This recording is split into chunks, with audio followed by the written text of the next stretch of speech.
Hello guys, welcome to the stream, Gia. Discovered the 7 in the thumbnail is so menacing only just now. True. We still don't know what's going on, man. I still can't figure out who is betraying who and who Xero is, even though it's not supposed to be me. Serpy, hello. You're over there and not over here. This is so sad. But yeah, for this stream, Serpy won't be able to join us, sadly. She will be in chat though, trying to help us out. Reactions here. Yeah. I forgot. Ah, man, I should have put in the pun command for the bot. Well, I'll definitely put that in today. I have it ready for tomorrow's Valkyria Chronicles stream. You've abandoned me, I'll never forgive you. Oh god, that's so loud for me. Turn that down.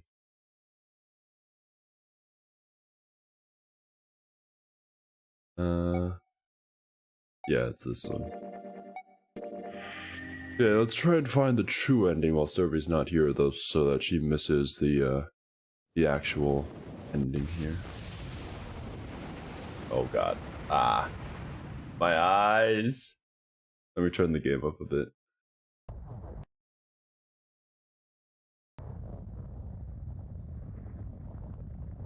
This is how you kill somebody.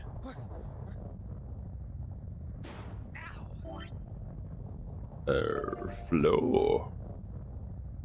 Okay. Let me think.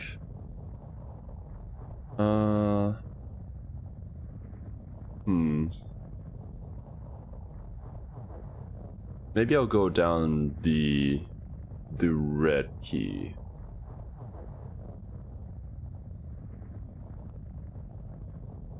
I want to see where the red key leads today.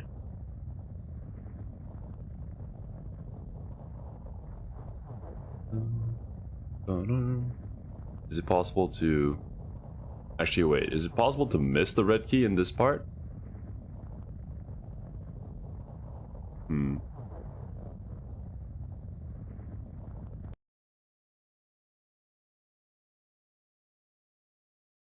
Even with the specter of death hanging over them, their discussions continued for some time. Yeah, true. I mean, Serpy already knows the ending, so...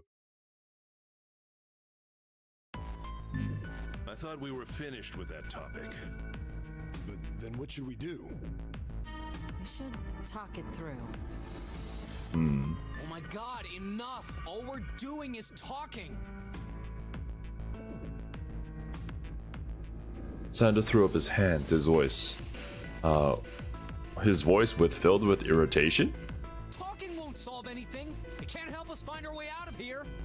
True. Really sure you wanna just sit around? Serpy was just BSing her entire way through the game. Hours left. We already wasted an hour and a half of our 9 hours. What was the command? There we go.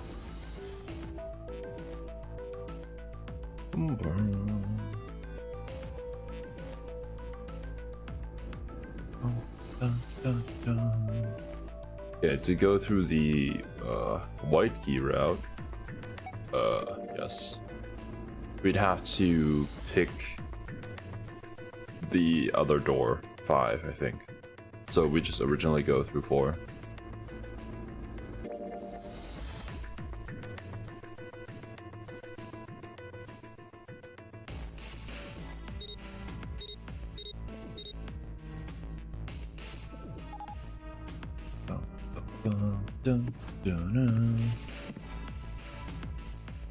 By the way, Serpy, is it possible to miss keys during a certain route?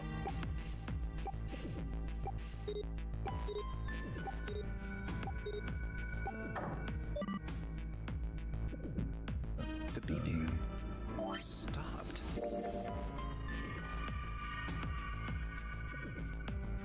Well, it looks like I missed it. I have the... Or did I pick the wrong door again? God damn it.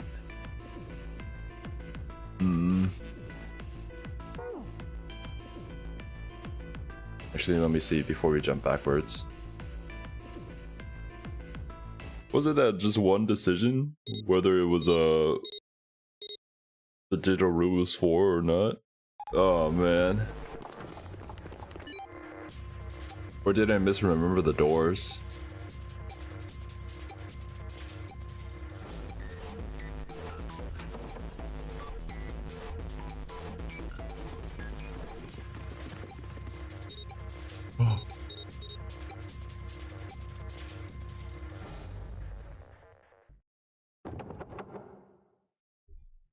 Okay, now where are we? Ah, yes. Well, back we go. Oh, man. Yeah, let's try this again.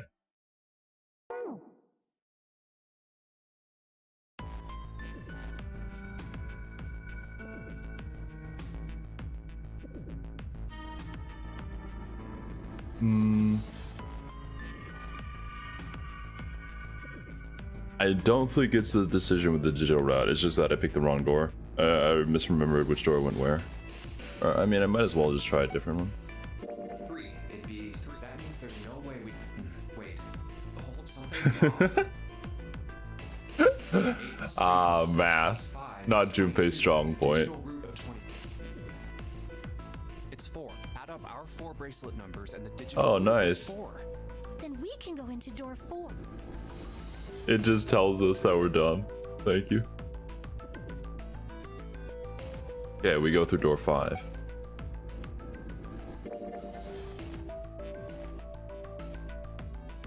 We're either Junpei too dumb or we're too dumb.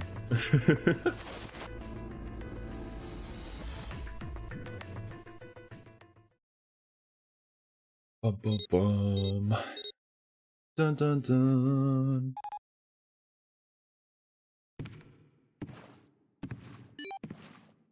I'd probably agree with Serby there. Both too dumb. 7 way smarter than everybody.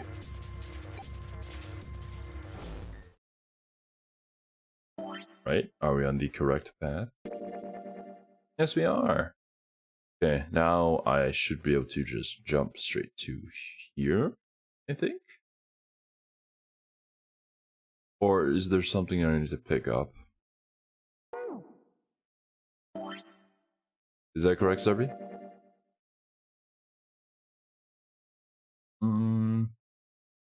Or maybe I jump to here. We'll see.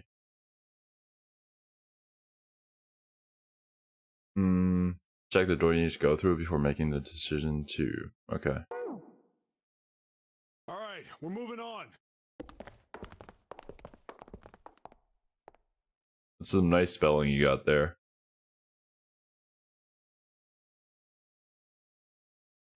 Ba, ba, da, da.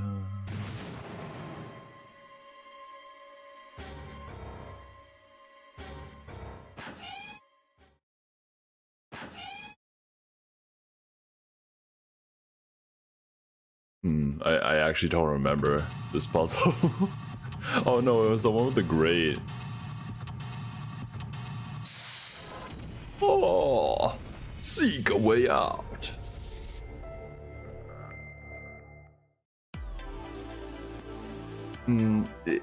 Do like the keys appear in these escape rooms and I just miss them or something?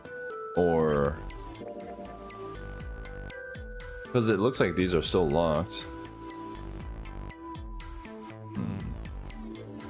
Not quite sure about how all this works. Or do I just pick up the key as a natural progression through this route? Jump to the next key marker? Okay, cool. Yes, please. Thank you. Okay. Lifted Ace up off the floor and laid him on the bed. Okay, so this is where we are. Check. Okay, so we have a decision that we need to make here. That gets us the red key that goes down the middle route.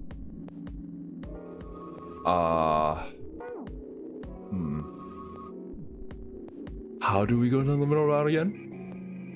Where did we go to get stabbed? Obviously not door 7. I think it was door 8?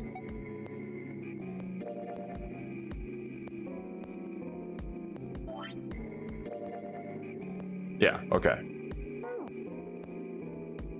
Fuck, memory.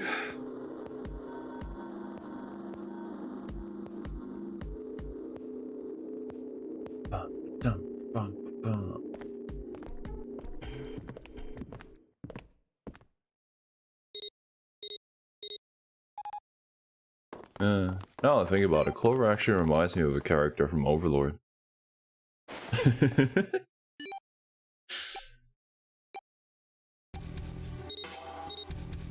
You should definitely watch the ending whenever you have time, Survey. It was really good.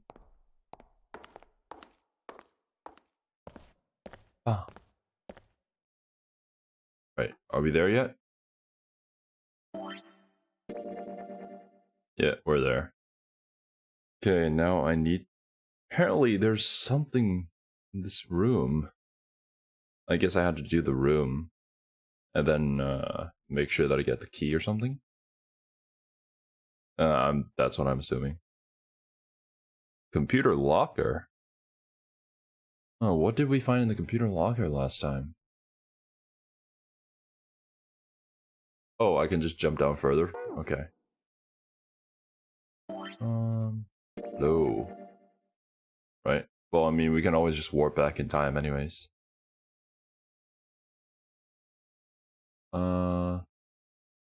If I've already done them, is it possible to just warp all the way down here?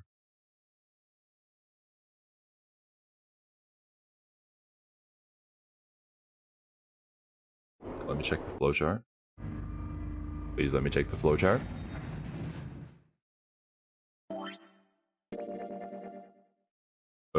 Rip bozo. I guess I gotta do it again.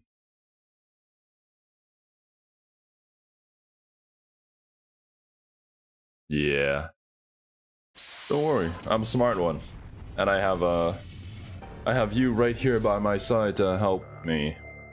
Or maybe... Science boy! Okay, let me try to remember. How did we get through this one?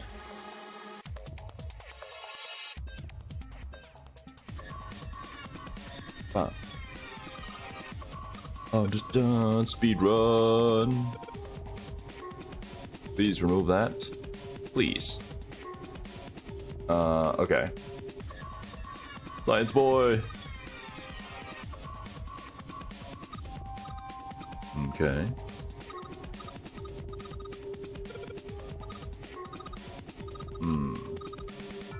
Table.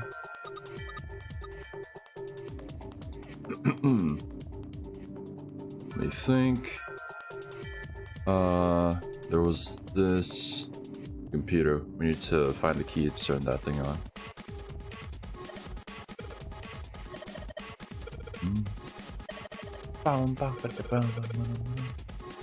Gonna make some food. 3-prong power cable. Fuck.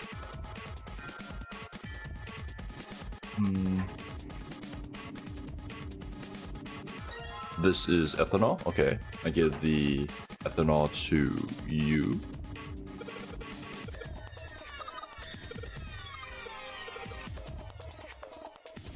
Look, Clover, don't complain. You're the one who went crazy and murdered us.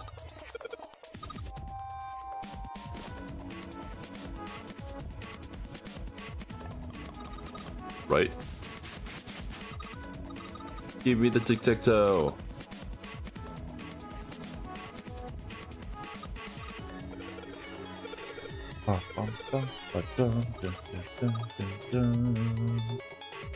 Alright, cool.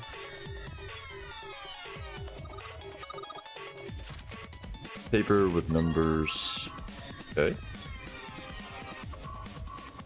We grab the leftover yakisoba. Yeah, that's definitely making food, quote unquote.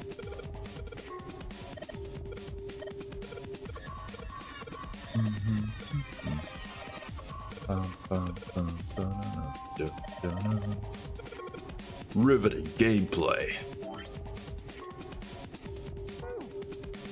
That's true.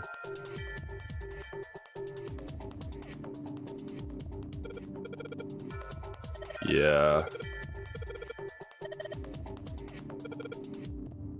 It's the one in the room, if I remember correctly.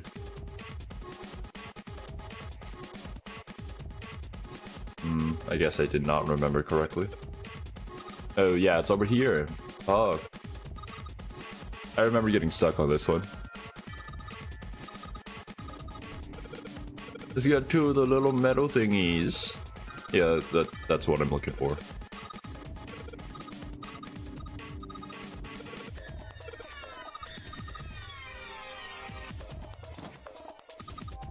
Alright. Okay. No, I want it to back out. Give it to me. Now. We need to hurry. Hog. Combine. Okay. Speed run. Oh, I went the wrong way.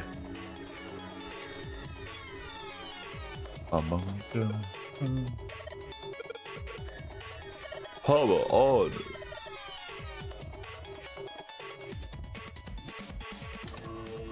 Oh, that worked.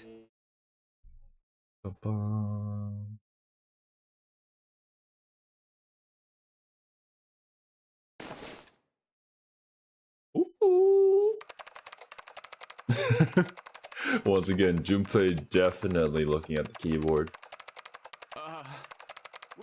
What kind of job do you have? What are you? I'm unemployed at the moment. I used to work for a cybersecurity firm, but I quit. Interesting that I can't skip through this. Huh? Oh, it was just something. Huh. I see.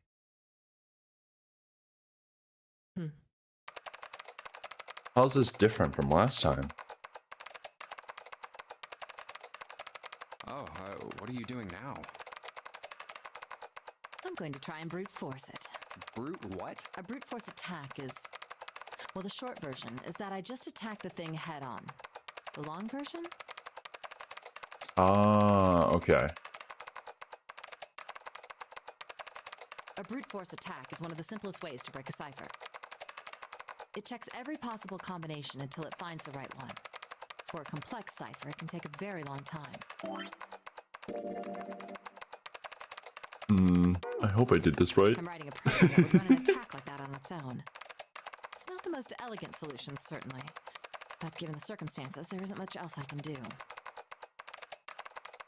Even as she talked, her fingers never slowed or missed a key. There was that one thing that we got from unlocking the lockers over That's here, what we were so talking about earlier. need to remember to What were we get talking that. about? The wireless display? It's kind of strange if you think about it, isn't it? How do I put it? Well, let's say you write a program that calculates an addition problem for you, all right? So you enter 1 + 1. The screen will show you 2. See? Isn't that strange? No. 素晴らしいですね. Oh, come on now. Of course a caveman like you would think it was strange. You said so just a minute ago. Oh. You're just not... Oh yeah. Because oh, and I even made a short about it. How could I forget? The Junpei's not into MILFs. Goddamn. The main computer, right? You said it connected Ah, okay. They're just story wirelessly. triggers. Yeah, but someone who grew up in a cave wouldn't know that, right? They'd probably think that this thing here, the monitor, is doing the calculating. And once they've decided that, they'll start examining this monitor. They might poke the screen or something. Ah, I see the color changes when I press it here. And they might investigate the hardware on the inside. Oh, I see. So this wire supplies the power. Eventually, Caveman. cut the wires. Oh. Ah, yes. Just as I expected. When this wire is cut, no results appear. Therefore, it must be this device which does the calculations. Oh. But the truth is that, just like you said, the computer is doing the calculating. But these Yeah. cavemen wouldn't know that, because they have no idea that the monitor and the computer are connected wirelessly. Lotus continued to type. Junpei scratched his head. What are you trying to say? Oh, no, Serby, no. Nothing, really. Like, who even does that shit? It's just, I thought maybe. What if the relationship between human beings and our brains is like that? Huh? Well, let's say you stick a bunch of electrodes into parts of the brain. It was probably a rogue caveman that was at your Scientists place. examining the signals they send out might say, interesting. So stimulating this part of the brain causes the person to see colors. That must mean this neuron cluster controls that function. Okay, let's see what happens when I cut out this part. Ah, just what I thought. Cutting off this part causes that function to cease. Therefore, human thought processes must occur in the human brain. See, doesn't it sound the same? Pretty much, actually. Isn't that how people study your, like, hormones, too? Like, you just remove certain organs and stuff in order to see how it affects people? The brain is just an output device, like this monitor. Maybe our thought processes actually occur somewhere else, in a main body. We just don't know it. Genes, too? Yeah. Just like those cave people wouldn't know about wireless communications. We can't imagine that there's some unknown medium that transfers information into our brains, where we experience that information as thoughts. Wasn't there also that other part where they were talking about, like, this, it was about the Rumpa. Yeah. Where once people started knowing it, it's like everybody began to notice it more, that it was actually just a dog.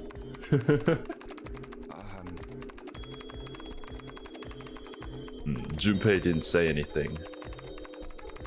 Not so much because he had no retort. No, her argument just seemed silly, and he was a little surprised to be hearing something like it from someone like her. The brain is just an output device. Human thought actually occurs somewhere else. Oh my god, output That's device. just crazy talk. Gotta put it on the right audio channel.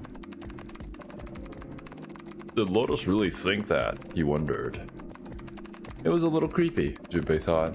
It sounded altogether too much like a bizarre cultist religion.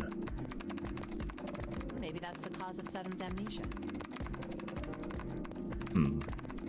Oblivious to Junpei's increasing discomfort, Lotus Memory is continued. actually stored somewhere else, in some sort of main body somewhere. Maybe he hasn't forgotten anything at all. By the way, this is just straight up like keyboard ASMR. I hope you guys are enjoying this. He's just having a difficult time accessing his memories because the monitor, his brain, has been damaged. I suppose that would explain aphasia and blindsight too. Perhaps they actually can speak or see. The monitor just isn't functioning properly. I guess people with prosopagnosia could be suffering from the same thing. I know all of these things. What? Thank you, Junpei. You knew what aphasia was from watching medical dramas on TV, and blindsight was easy enough to guess. But he'd never heard the word prosopagnosia before. You've never heard of prosopagnosia? Lotus spun around in her chair to look at him. Damn, she noticed me finally. Junpei just shrugged and shook his head. What is it? Well, put simply, it means a condition where the mind can't distinguish between human faces. He's still typing while looking at Junpei. My face would look the same as Clover's or even yours. So they can't remember faces, which is how most people recognize each other. That means that people with prosopagnosia have trouble recognizing even people they're close to. Well, I don't know whether that's the case with you, Serpy, or your memory is just faulty. Usually they can make do by associating people with other things. Their voices, their clothes, their hair. Does that mean other people's faces look like blanks? No, I don't think so. Well, you've seen monkeys. It just kind of all blends together. To you and me, Yeah. all the monkey faces look the same. Even though they've obviously got faces, it's almost impossible for a human to distinguish between them. The zoo staff that works with them would learn to identify different monkeys eventually, but you or I couldn't unless one had a scar or something else to set it apart. You learn people by other features. Ah, I see. Whether they're like, People would be to someone with communicating on 2.4 gigahertz wireless, or whether they're Bluetooth 5.0. I didn't even know that kind of thing existed. Those are pretty cool features, though. Junpei did his best to act as though the entire lecture hadn't gone entirely over his head. And what were we talking about? The idea Oh my that your brain is God. just an output device, like a monitor. Are you serious about that stuff? Not really. I was just kidding for about half of it. Oh, What about the other half? Well, I guess I was just adulting. adulting? Not funny. Lotus's smile had something rather masochistic to it. Oh, so that's how you It's like nothing it. more than a story I made up out of boredom. Don't take it seriously. It was the first thing that came to mind, and I just talked about it to kill time. But looks like I don't need to talk anymore. Why? I don't have to We're kill done. time any longer. As she spoke, Lotus raised her right arm high and brought it down on the enter key. Oh, then you finished that brute whatever thing? The brute whatever I thing. certainly did. And let's You're see so what we smart, got. Junpei. Chunks of text flickered on and off in quick succession, and then a line of numbers appeared, blinked, and disappeared. The screen cleared, and all that was left was the word accepted. Piece of cake. Lotus would clearly have patted herself on the back if it would not have made her look entirely ridiculous. After a few seconds, the accepted disappeared to be replaced with tic-tac-toe. The screen 9 changed squares. again. What the hell is that? No idea. Looks like a puzzle. Suddenly, Lotus stood up. Huh? Aren't you gonna, I don't know, do more computer stuff? How dare I you? can't do anymore. It won't let me do any more programming. See? The keyboard. Nothing. Yeah, So, don't there's worry, we nothing got more this, I can Junpei. do. Well, I guess I'll leave this to you then, Junpei. What? Let me take I a just break, imagine, alright? like, Lotus brute forcing her way into the computer, and then Serby on her playthrough brute forcing the puzzle. Well, Yeah, I remember this little detail that he told me about. He wasn't sure what to say to that. He certainly had done her part. In fact, without Lotus, they probably would have run completely aground. I shouldn't rely on other people so much, Junpei thought to himself. I guess you're right. Thanks, Lotus. No problem. And make sure you know when you should thank people. Now, I better take care of this myself. No more relying on anyone else. Junpei crossed his arms and stared at the puzzle shown on the screen. The file, please? Yes, yes, I know.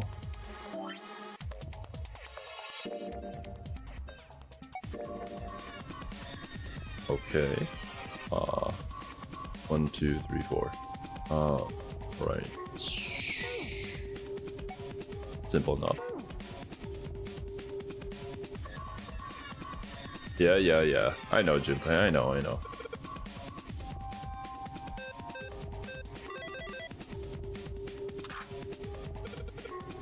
Yosha! Yes, I heard noise. Right here.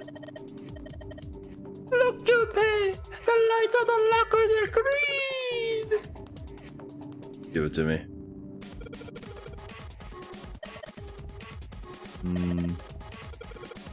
Yeah, the key with the earth symbol. Did we use that last time?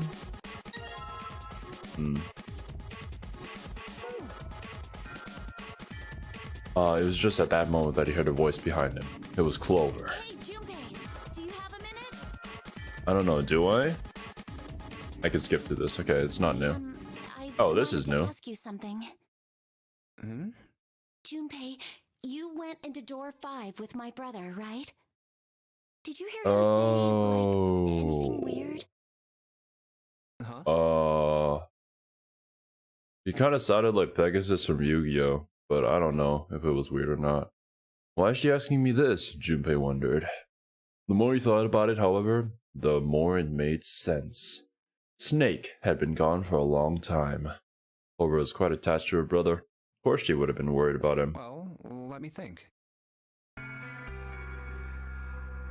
Thought back to when he'd gone through door 5. Hoping you might remember something. Even a small something that would help her. Okay, yeah. However... yeah, his voice said he got weird, man.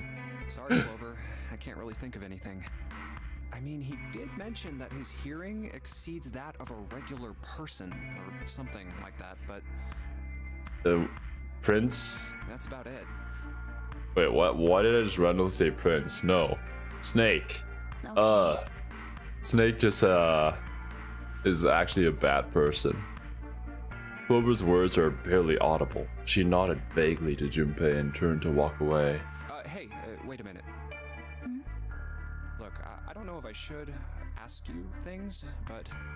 Yeah, I don't know, if you don't man. mind, I was hoping you could tell me if, Yeah? Snake, I mean, was he born... Yeah, with the Pegasus voice. You're talking about his eyes? Yeah. No, he wasn't born blind. When he was a kid, he got in an accident. A really bad car accident. He couldn't see after that. I had a friend once who got into a bad car accident. They didn't lose their sight, but afterwards, something, I forget what it was called, but every time that he heard noises, he would see those noises as colors and stuff. And like, his sense of smell was all busted, so he couldn't really work with computers afterwards. Yeah, I don't remember what exactly it was called. It was really strange, but, man, I hope he's doing okay. And his arm. His arm? Yeah. My brother's left arm is... it's not like a normal person's arm. His left arm? Is it a monkey's paw? It's fake. It's not a real arm. Wait, The accident hurt him really bad. To save him, they had to cut off his arm. Oh. wait a minute. I mean, maybe the blast destroyed it? Or is Snake not actually dead? Is that all you wanted to ask me?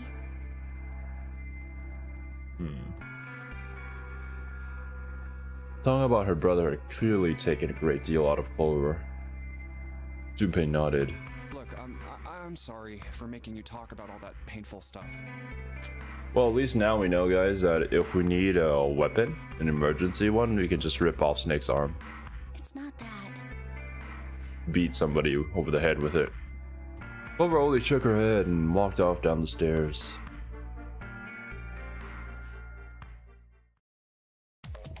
I wonder how that's going to come into play. Fog! Okay. Now, I think since I already unlocked these two, I can just... Actually, you know what? Can I just jump? I'm really scared to jump now in case it just erases the progress. It shouldn't erase the progress.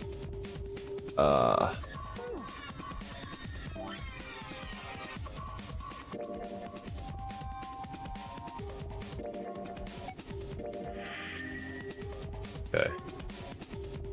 No. Right, let's try jumping. If it doesn't work, we can just go back to the save.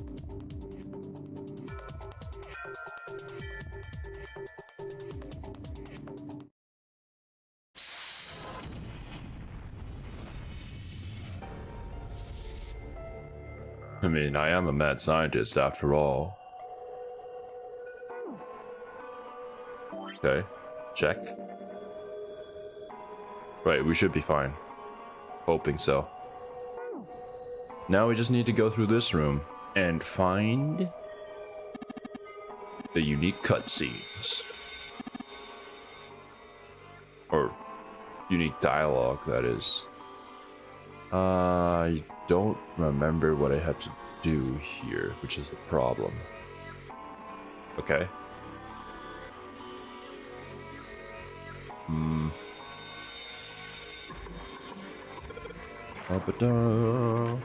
speed run.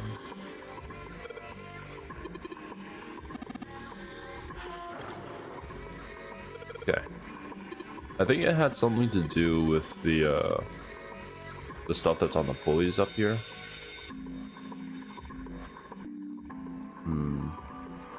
Need to go to the other side through the store, maybe?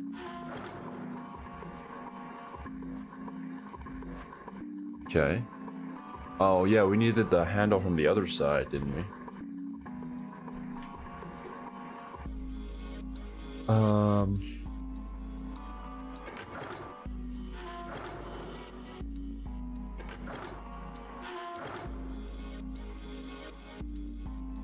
Please give me this. Nonary! I don't feel any resistance. Ah, shit. Good job, genius. You broke it. I didn't break it. It broke up by itself. Right. Over on the other side. Oh yeah, I've got the wheel. Big brain.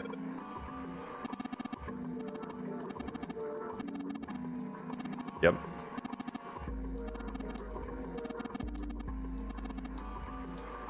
Hey, let's go. Wheel only turns left. Yeah, you have to put it down.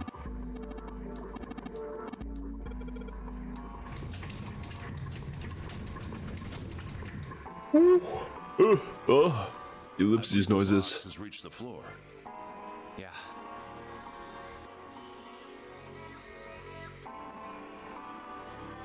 This can't be it, right? Oh, it is.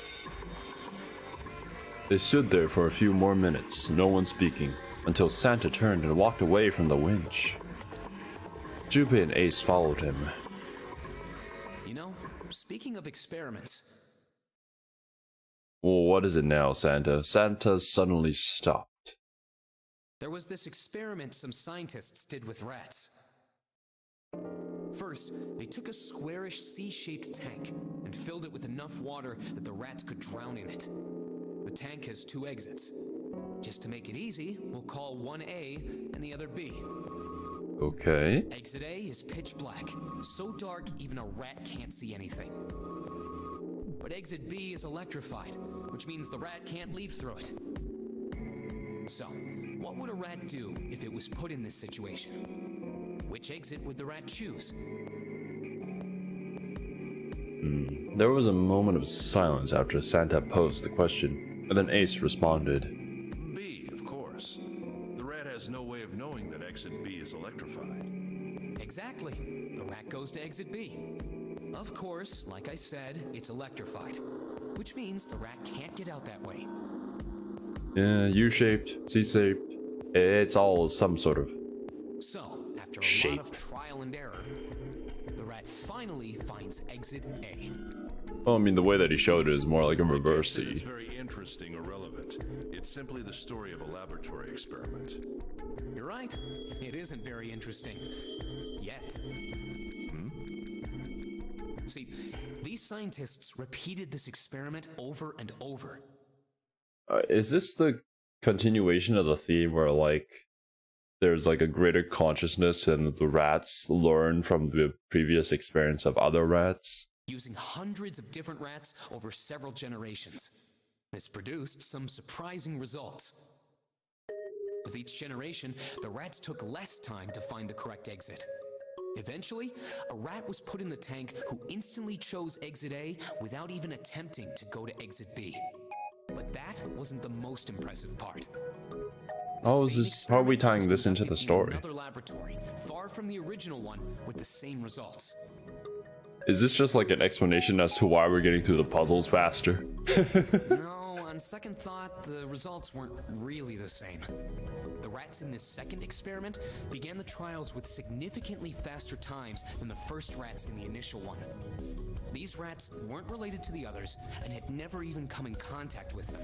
And yet, They all easily found their way to Exit A as though they already knew. It's like they watched the Let's Play of it on YouTube. Are you suggesting something like telepathy?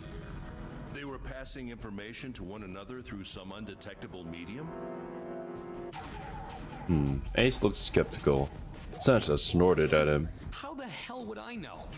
I'm not any kind of scientist. Dude, I'm know just what here to do tell that. you the story. But I do know that story's true. If you've got another explanation, I'd sure love to hear it. Come on, let's get going. There's still a lot here we haven't checked out. Have a memory larger than fish? And we gotta get the hell out of here yes. before June passes out. They have memory larger than the fish in chat, apparently. Without waiting for a response, he turned around and started walking. Junpei, however, wasn't quite ready to leave the topic Hey, alone. wait. There's something I want to ask you. What? Santa stopped and turned Why did they around. use that tank for the experiment? Huh? Well, I mean, it seems like you could conduct the same experiment without the water. They could have just used a dry box, you know? If they needed to motivate the rats to escape, they could have, I don't know. Wait a minute. Yeah, that's right. We're on a ship. And it's sinking. And there's multiple exits. Oh. Oh. Yeah, that's something to think about, isn't it? It's almost as if we're the rats. Put some And bait Zero's a by mad Exit E scientist or something like that. Do they really have to make it so the rats can drown? Santa gave a grim bark of a laugh. The word emergency comes from the same root as the word emerge. You ever think about that? Huh? Well, an emergency is something urgent, often something dangerous. And to emerge means to sort of come out, or appear, or rise out of something else. So what's going to Okay. emerge in an emergency? Inspiration. Inspiration? Yeah. Think about it. When the chips are down, either you crack or your mind focuses and pulls up what you need. So in an emergency, your Pulls up real what you need. potential emerges. Is that what you're saying?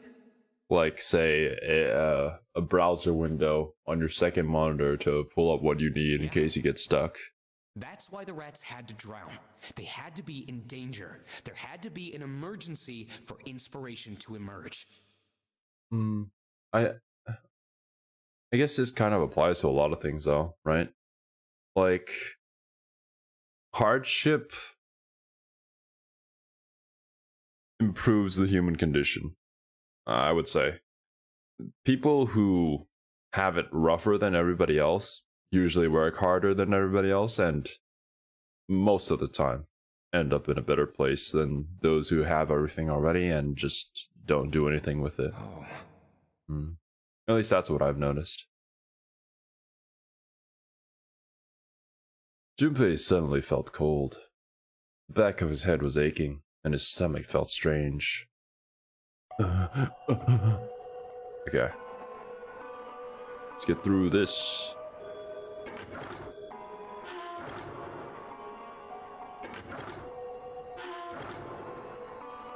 Done.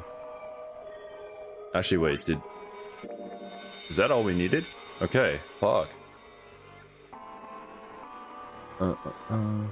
70 hours left and need to finish 4 weeks of homework? Bruh, some people do that the night before.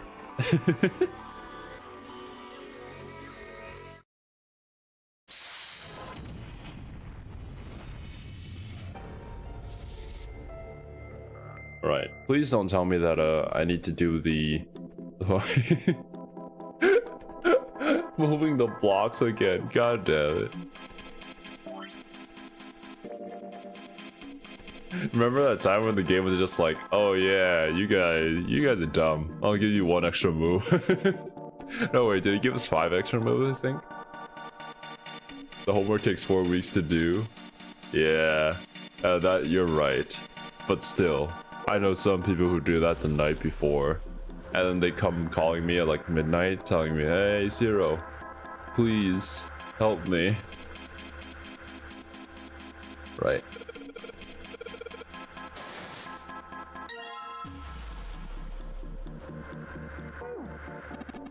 Yeah, I don't know how to do it within 20 moves. Like, we needed just that one extra move. I don't know if we wasted a move somewhere, somehow. I didn't feel like we did.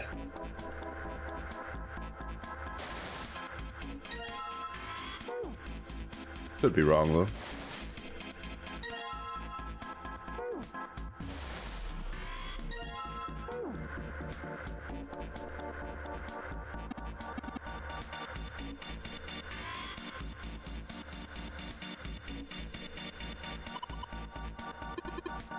Oh, was it 50 moves?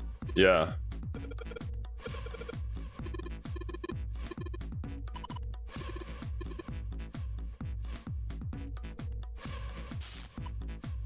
Yeah. It's not a good idea, man. Oh, jeez. Oh, man.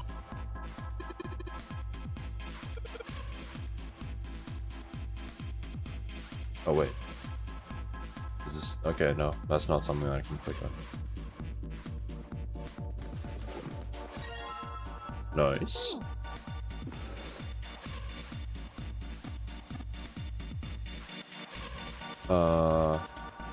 Do we need the gun this time around?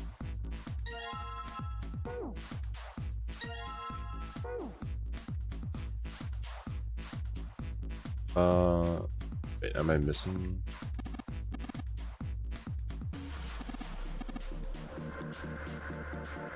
Did I miss someone? Maybe it's up the stairs. Wait.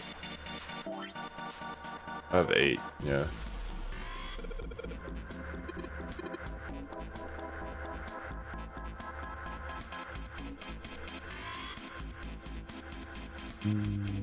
Okay, yeah, no.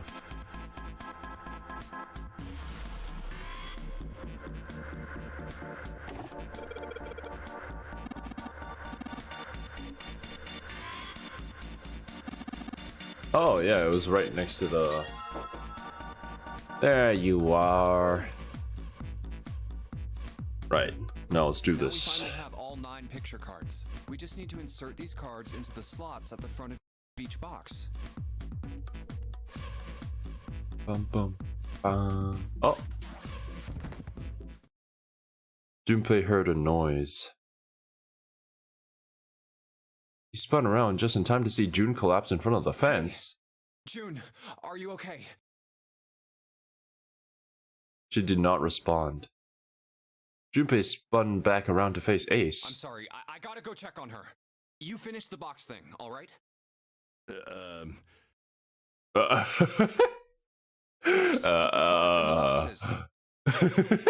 counting on you. He shoved the cards into Ace's hands and ran out toward June. Ace, don't be sus, alright, bro? Are you alright? What happened? Junpei called out to her as he ran. Can you stand? As he arrived, June was climbing to her feet with Santa's help. Oh, I'm sorry. I'm fine. I just tripped. Don't give me that. Now is not the time. But it's true. I tripped over a box. Just let me see for a sec. Junpei put his palm on her forehead. You're still... Her temperature was much the same as it had been the last time he checked. She wasn't hot. Like she'd been before. But she was still warm. Her fever wasn't completely gone. Oh, welcome to the stream. KOT. Or if there's any other way that you want me to address you, please let me I know. saw her fall. I think she really did just trip on something, you know? Junpei would have been more willing to agree if June hadn't needed quite so much help standing up. Still, to fall down like that? I think she's probably still a little messed up. Probably. June was doing her best to busy herself brushing dust off of her dress. Her smile looked a little embarrassed, and her face was a bit flushed. But she did look a great deal better than she had. Still. Alright, well, let's just get out of here as fast as we can so we can get you to a hospital. Well, Is the box that she I don't tripped think over it's not anything important? that serious. I just need a little medicine and some sleep. And I'll be fine. Or is the fact that we're letting Ace do the puzzle for us going to be Well, if we could get in touch with anyone significant? outside, I'll bet Ace could swing that for you easy. Ace? Why? Ace? What? Huh? Don't you know? He's the president of a pharmaceutical company. What? Huh? How do you know this, and how do we not? Cradle Pharmaceuticals is the name, I think. Their flagship product is an anesthetic drug called Soparil. I mean, I guess. Soparil. Soparil. I've heard of that before somewhere. He told us before. What? Junpei couldn't shake the feeling that he'd heard about Soparil before. Was that on the other route? Santa continued. Wait, Soparil? What? When did we hear about this? He heard the name before. Was it the thing that Ace used on himself? Soparil. It's an anesthetic that's a gas at room temperature, a lot like how nitrous oxide is. It takes only a few seconds to spread, and even a small amount is very effective. A bunch of countries quickly accepted it for widespread use within their police and military forces. It was an effective crowd suppressant and room clearer. It was practical, ethical, and the humane nature of it made it the ideal drug. It's been around for about 6 Well, maybe the years. game will It think that we're evolved dumb into enough, extracts so from it'll several tell different us. ways. Which, yeah, we kind of are. It became popular almost as soon as it was made public, with many governments placing large orders. Demand for Soparil skyrocketed, and of course that meant Cradle Pharmaceuticals' stock did too. Nice. Why do you know all of this? That means Ace is loaded.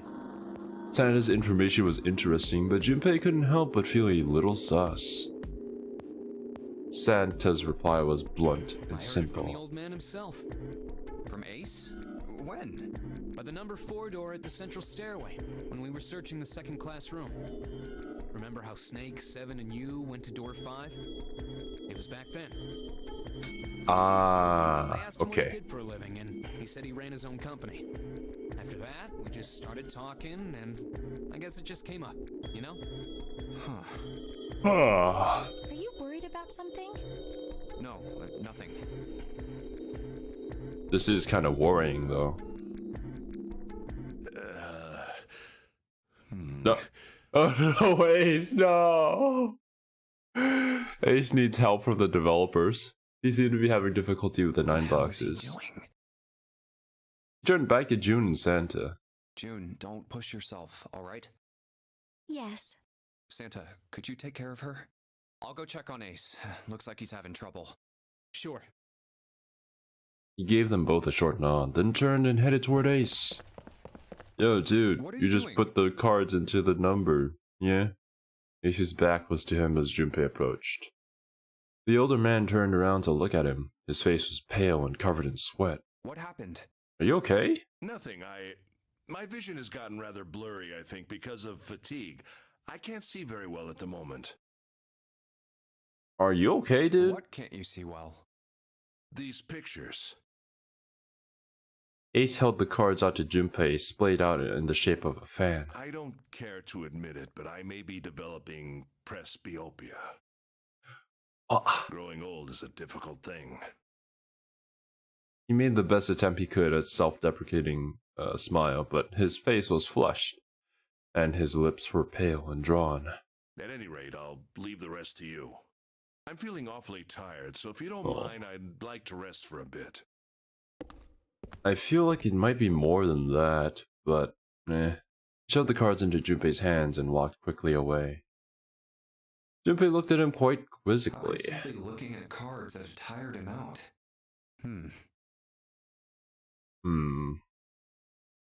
What is going on? Junpei looked down at the cards in his hands. All of the pictures were quite clear and each person easily recognizable. Was Ace's vision truly so But bad? if it wasn't, what had made him so uncomfortable? What? That was when Junpei remembered what he'd heard from Lotus much earlier. Prosopagnosia. Well, put simply, Oh! the mind can't distinguish Oh my between god, wait! faces. In other words, my face would look the same as Clover's or even yours. So they can't remember faces, which is how most people recognize each other.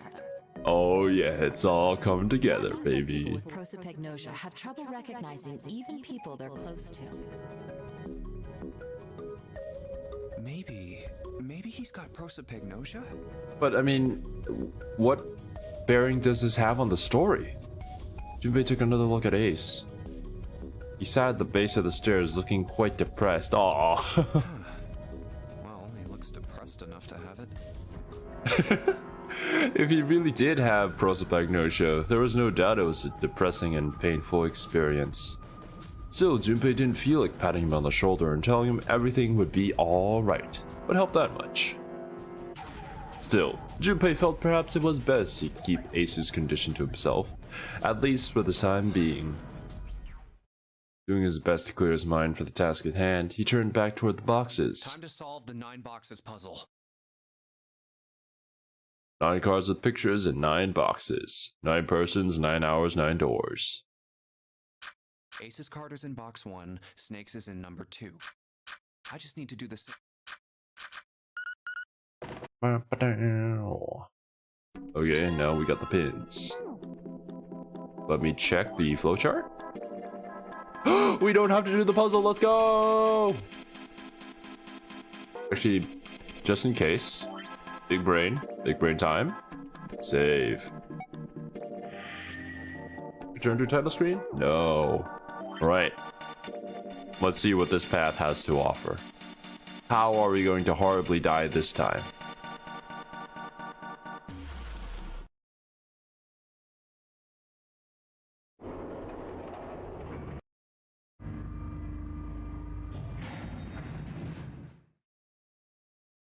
Look, it's 7 and Lotus. They didn't look happy.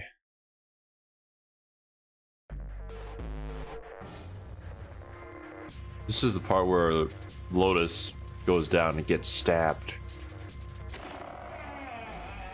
How will Ace's prosopagnosia come into play here? Junpei and June ran to the large hospital room together.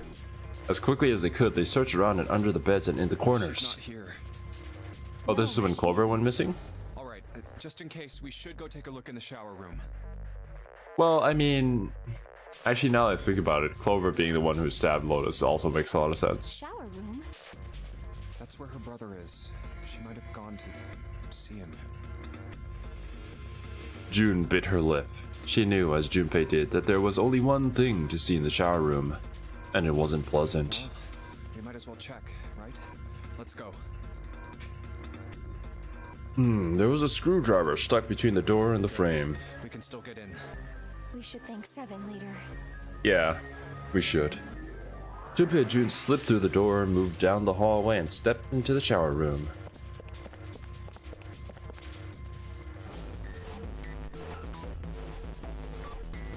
No luck. Yeah, I don't think she's here. June's voice was faint, and she placed her hands over her mouth. Her face looked a little green. Smell is horrible. The stench in the room was almost unbearable. It had grown far more unpleasant since their last visit. If Junpei hadn't eaten a lunch, he would have had difficulty retaining it. He wanted to leave the room as soon as possible, but he had to be sure. The arm? And the only way to be sure was to check the other side of the divider. Let's check the back, just to be sure. June offered no resistance and nodded weakly to Junpei as he headed around the divider. He stopped at the corner and turned his head. LLR? No, she's not here. Or is it just LR? As he'd expected, Clover was nowhere to be seen. The only thing on the other side of the divider was a dead body, lying in a reddish-brown puddle of dry and drying blood. Snake. Just where Is did it your Snake, sister though? go?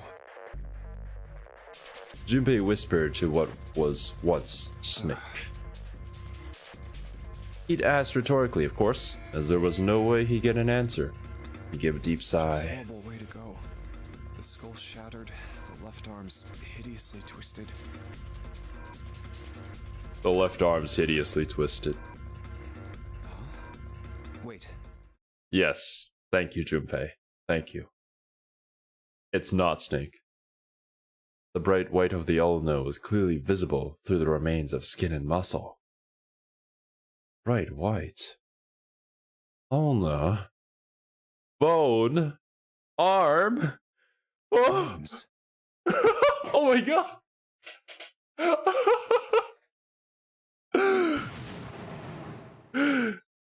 It's all coming together. Tick attacks? Oh no, Kiwi, don't watch Zero Escape. No! The pieces fell into place. Junpei remembered something Clover had told him in the laboratory. My brother's left arm is, it's not like a normal person's arm. The accident hurt him really bad. Yeah, that means it's not Snake. Snake is still alive then. Of course. Of course. Why didn't I realize it earlier? Because you dumb. Clover had told Junpei that Snake's left arm was prosthetic. But the left arm of the corpse behind the divider was quite clearly a real human arm. Or at least, it had been once. That meant the corpse. Jumpy? June's unsure voice at Junpei's suddenly strange behavior drew his attention back to her. Sorry for making you wait. Let's go. Junpei and June headed back toward the large hospital room. They stepped through the door and out of the shower room. Down the hallway they went, searching for Clover in every corner. They had reached the stairs when Seven appeared, breathless and yelling. Junpei! June! Where were you guys? Seven, you won't believe this. We discovered something incredible. He looked pale and his face was drawn. Something terrible had happened. Junpei's breath caught in his throat. Did something happen? Seven drew his shaking hand across his face and gulped down a breath of air. Clover is dead. What? I found her in the first-class bathroom. How?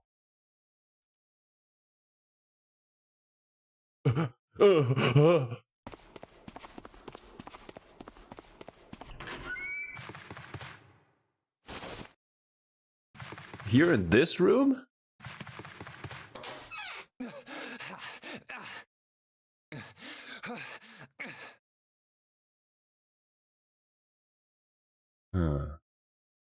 Oh. There we go.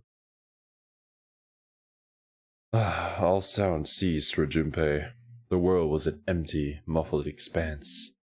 Then he began to hear his own breathing. I'm not sure why YouTube doesn't really like any of the symbols.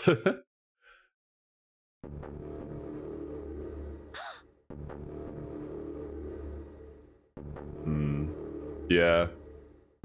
Certainly does, Serby.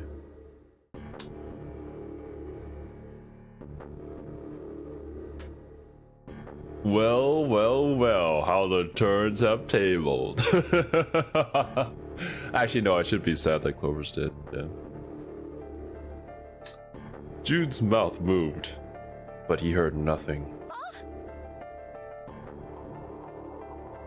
She tried once more, and then her energy was gone, and she collapsed against the wall. He could have helped her, but he hadn't. And now, she was dead. So he stood there, frozen in place. Clover, why? Why did this happen? He forced his body to move. Each step felt like another nail pounded into his heart. Finally, he was in front of her. He knelt and placed 3 fingers against Clover's neck. No pulse, no breath. But she was still warm, and her eyes were closed peacefully. It would have been easy to think she was asleep. Easy, that is, were it not for the slowly expanding puddle of blood beneath her. He traced its source to her back. A gash just beneath her shoulder blade. Was the weapon a knife, perhaps? If it was a knife, the killer had taken it when they left the kitchen? Oh, when he closed his eyes, he saw Clover smile. Clover. I mean, I guess you could find it somewhere else, maybe. Her innocent smile. I hate to break it to you, Jinpei, but the Clover that I know wasn't really like this. You would never see her smile again.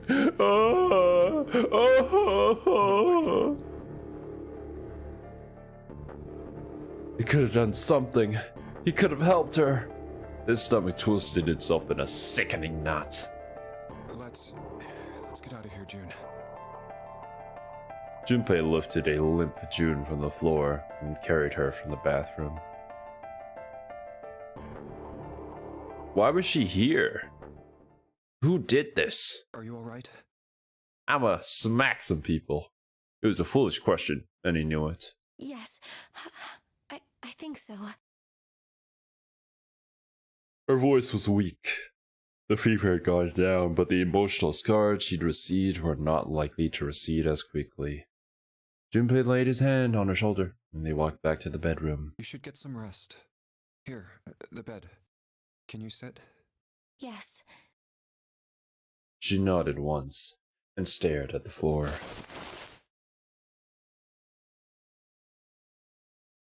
There were 4 others in the room. Ace, Lotus, Santa, and Seven. They all stared at nothing, their faces drawn and tired. After a while, they drifted into the bathroom to see Clover's corpse themselves. Once everyone was back in the bedroom, Junpei walked slowly to the center of it, and looked around as the slumped figures gathered there. Actually, wait. Give me a second. Let me check who we have on the roster here.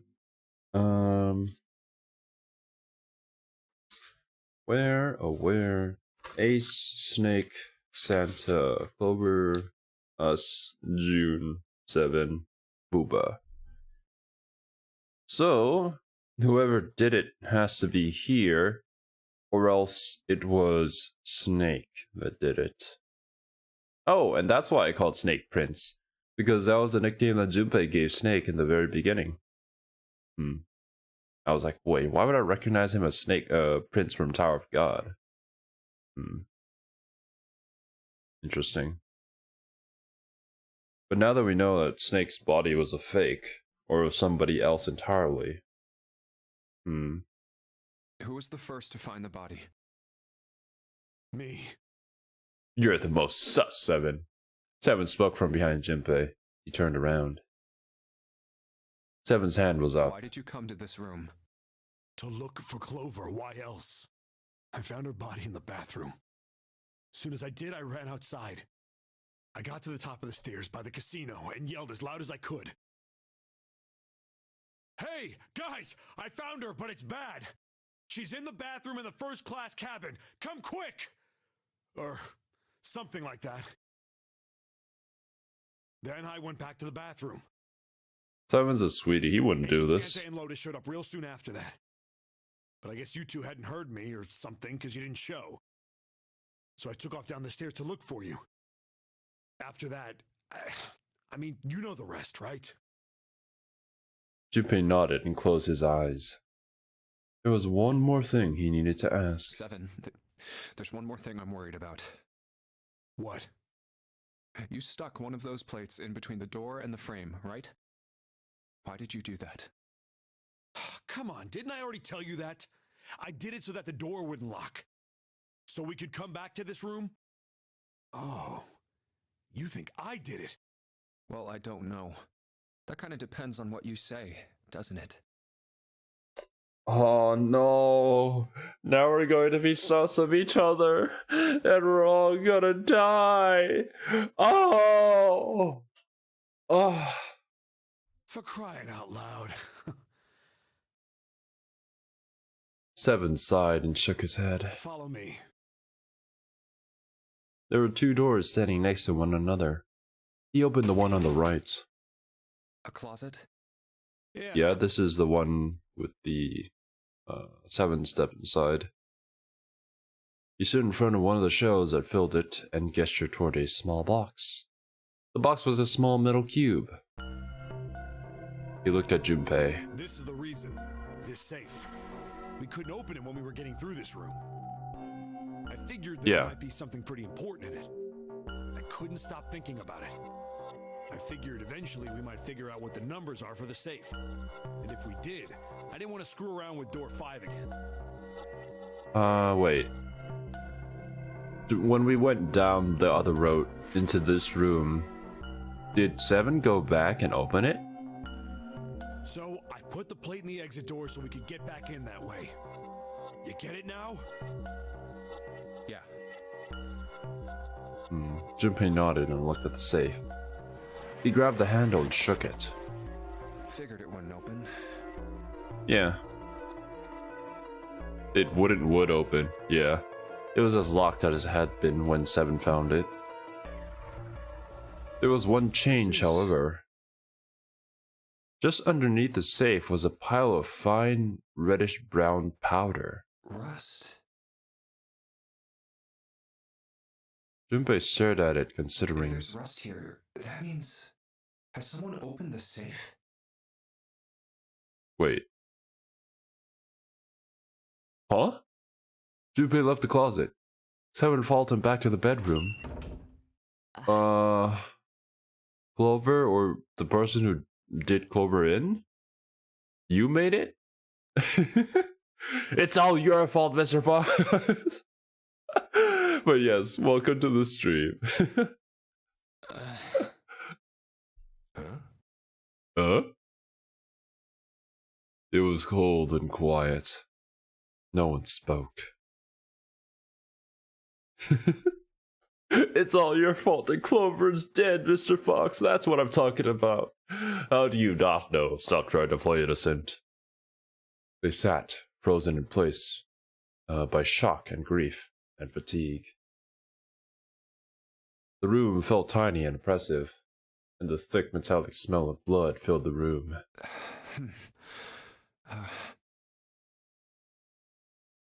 Junpei turned and headed for the living room. Anything to get out of there. Maybe there's another clue. Anything that might lead us to discover who stabbed Clover. As quickly as they could, they searched around and under the beds and in the corners. His eyes caught on the door. I see that there's so many things that you could be tied back to you, huh, Mr. Fox? Naruhodo. The door that led to the passageway of door number 5. This door. The 9th man's body is behind there. Maybe I should have another look at it, just in case. Wait. Don't tell me that the 9th man was alive this entire goddamn time. Quietly, he pushed open the door. Smell hit him like a blow to the face. Oh, the hell? This smell is... His lungs contracted, unwilling to inhale such fetid air. That's a word I've never seen before. Acid boiled up from the base of his stomach, churning what little food was there into a violent froth. You never suspect the Ninth Inquisition?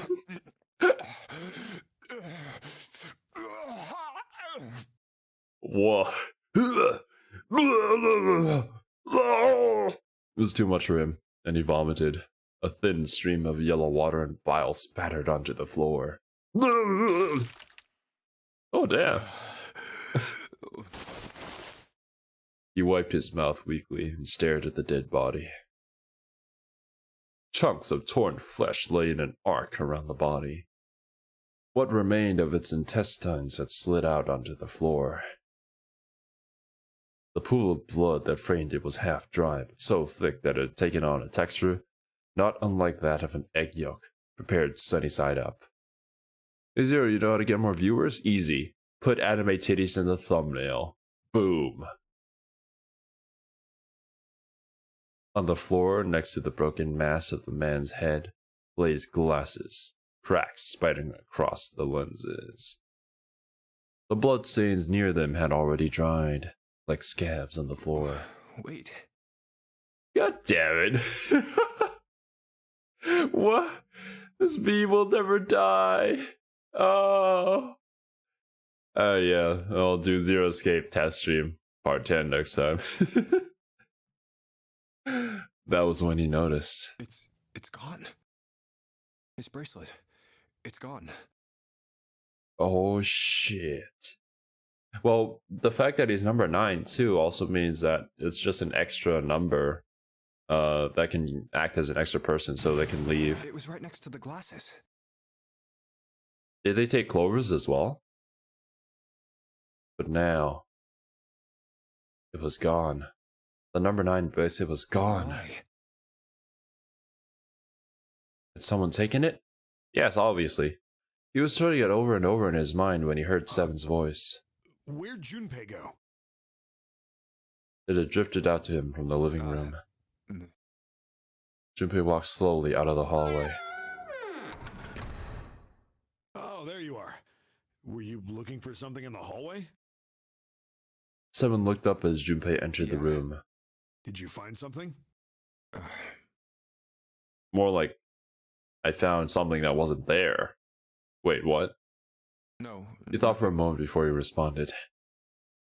I found that something went missing that was there before. Yes. Technically, it wasn't a lie. He hadn't found anything. In a way, in fact, that was the problem. Something he'd expected to find hadn't been there. The 9th man's bracelet. Well, I wanted you to take a look at something. What is it? Clover's bracelet? Seven led Junpei back to the bathroom. Clover. As Clover's corpse came into view, he felt his heart flip, and then fall to the bottom of his stomach. Something between a sigh and a groan escaped his lips. What was it you wanted to show me? His voice was hollow and empty. I searched Clover's body again. A real shame. She was stabbed once in the back, probably by a knife or something. And I found this. As he spoke, he moved around Clover's head, then knelt down and flipped open her right hand. What? Oh my god. Is this another Danganronpa moment? No, not again. She was holding a piece of paper. I haven't actually looked at it yet. Didn't want to disturb the crime scene, you know? Basic stuff. Yeah, I mean, if you disturb the crime scene, it would just make you look even more sus, Well, Seven. I did borrow one thing. What? He wasn't sure what that meant, but it likely didn't matter. The paper was more important. I'm opening it. He picked it up and carefully opened it. There are 2 sentences written on it. Truth had gone, and truth had gone. And now truth is asleep in the darkness of the sinister hand. What? Now truth is asleep in the darkness of the sinister hand. Yeah? What Okay. is this? Some kind of secret code? Seven peered over Junpei's shoulder at the note. What does that mean? Junpei stepped away from Clover's body and into the living room. He began to pace, attempting to decode the note. A code. The first clue was likely the phrase sinister hand. Sinister hand means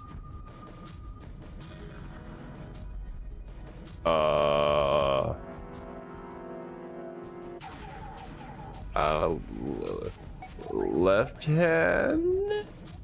Sinister was a term used in heraldry that meant to the left of the bearer of a coat of arms. Yes, exactly. That's totally what I was thinking, Jim. Yeah. Oh, I'm so glad that you're so smart, just like I am, and you thought exactly the same thing that I was thinking. Okay, yeah. How the fuck are we supposed to know this? So my girlfriend just canceled going to a dance with me. Aw, that's so sad, Mr. Fox. My condolences, man. The left hand. The left hand. What does the left hand mean? Junpei looked at his own left arm. At the bracelet on his Does wrist. the darkness of the sinister hand have something to do with the bracelet? He examined the bracelet closely. There's two things sticking out on either side of the face. The left and right sides of the face. Left and right. Left and right. Thank you for acknowledging my Right and genius. left. Truth is gone. Truth gone. Totally. Truth. Gone. Maybe those two words.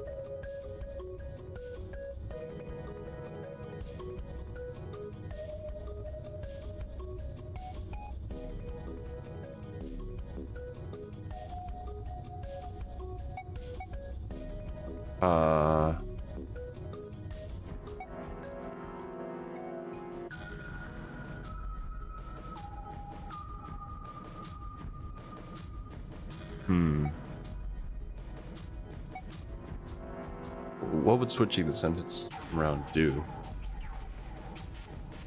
What else could God and truth mean? How about reading them backwards? Reading them backwards? What else could gone and truth mean? Truth, of course, means something that is correct, something that's fact. In other words, something that is right. Oh, You could then safely assume something that is God is something that is left?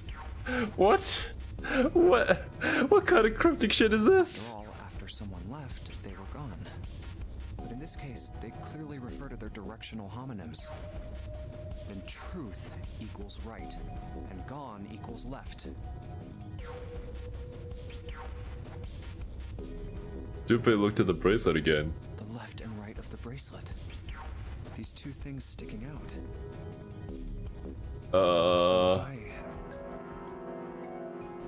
Press them in the following order. Wait, what? Truth or God, truth or God, truth or God? Isn't it just the same?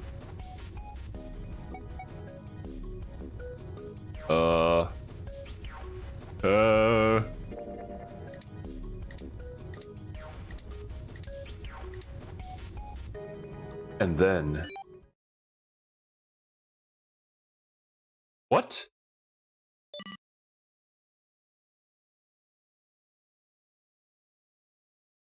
One after another, 8 numbers flashed on, then off, of the face of Junpei's bracelet. did it just... He checked one more time to be sure.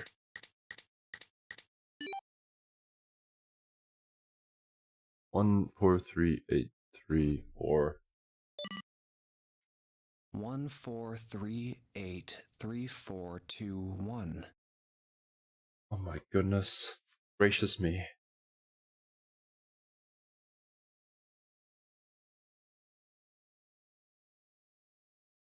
Three, 8. Don't mind me, guys. I'm just writing it down.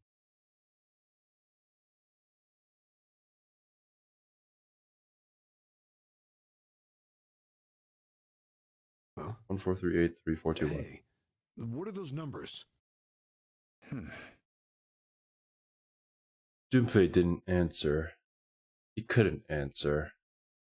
He had no idea what they were either. Besides, he was sure he would forget the numbers and the order they came in if he said anything. 1 4 3 8 3 4 2 1. Muttering the numbers to himself over and over, Junpei headed toward the bedroom. 1 4 The 3 8 lock? 3 4 2 1. 1 4 3 8 3 4 2 1. The safe. 1 4 3 8 3 4 2 1. I'm so glad Kiwi's not here. 83421.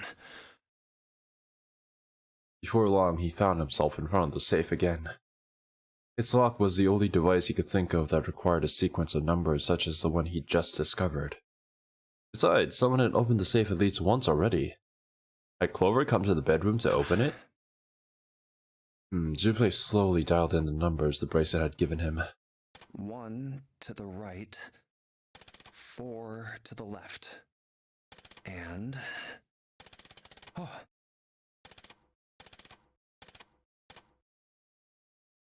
Finished. Bingo. I knew it was for this. Don't start to confuse me, Serby. That's not the numbers. A small telltale sound of a little lock opening. He grabbed the handle, took a deep breath, and pulled it up. Oh, is this some sort of note? Inside was a piece of paper. It was roughly the same size as the one Clover had been holding. Junpei picked it up. This is what it said. Fact number 1. The Nonary game was played once before. 9 years ago. Ah, now that's cute. Fact number 2. The person with the number 2 bracelet attended the game 9 years ago.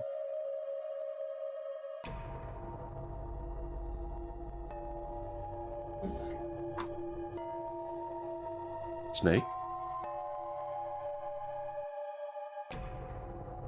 Fact number 3. It was planned by the following 4 people. Cradle Pharmaceutical CEO, Gentaro Hongo. Is that Ace's real name? Cradle Pharmaceutical's Chief of Staff, Nagisa Nijisaki? Do we know somebody? Cradle Pharmaceutical's R&D Supervisor, Teruaka Kubota. Majority shareholder in Cradle Pharmaceuticals, Kagechika Musashido. I must punish them for the innocent lives they've sacrificed. This is the only warning they will receive. That innocent souls might be saved. I now state the truth. Xero.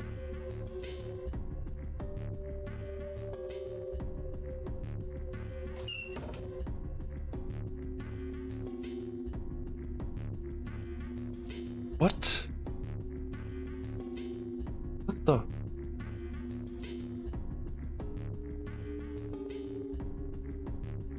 Ace?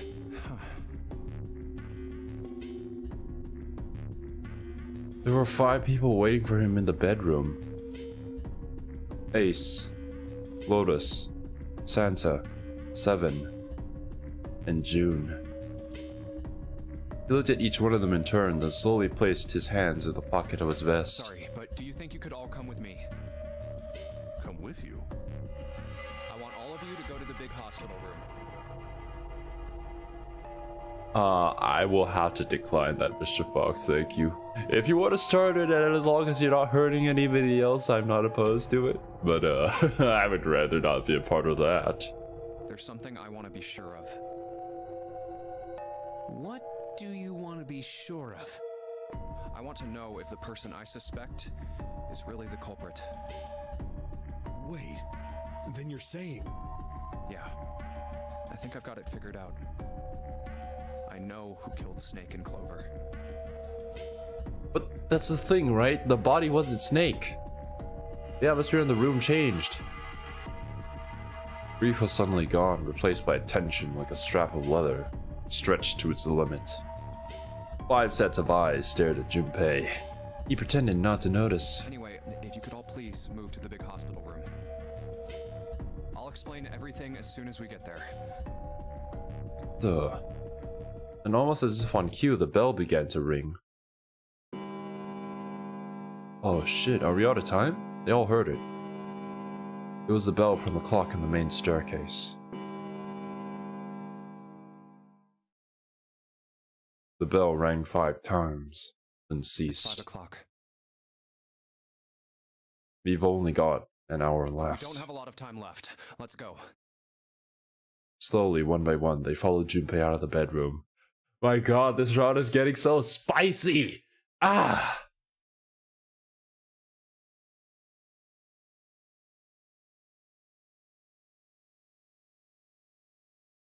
Actually, before we get started, I was hoping you could do something for me.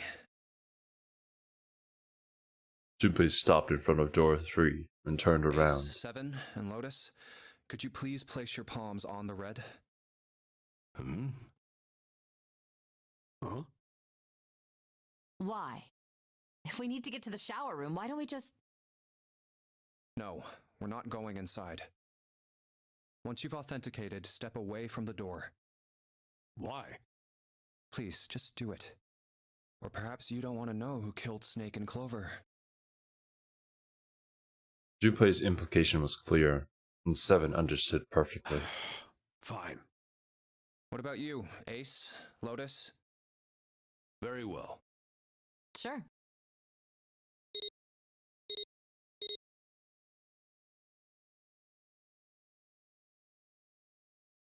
Once they had finished, they stepped away from the door as Junpei had instructed. 3 asterisks shone from the red display I panel. have this idea. I don't think this device responds to a hand placed on it. It instead reacts to a bracelet being brought close. You don't actually need a hand. Junpei approached it and held his bracelet over the scanner. He made quite sure he didn't place his palm on it, and instead only brought his bracelet near it. The 4th asterisk appeared. I knew it.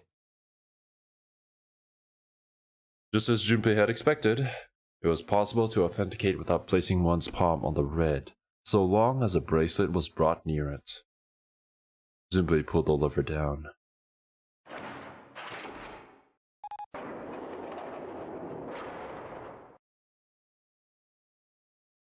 Door 3 opened like a hungry mouth. 9 long seconds passed.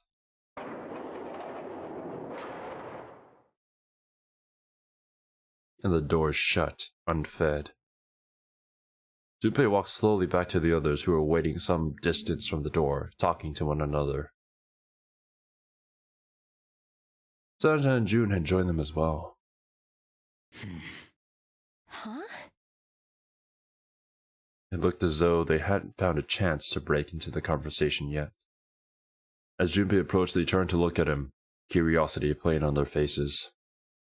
Before long, the other 3 did as well. What was that about? How should I know?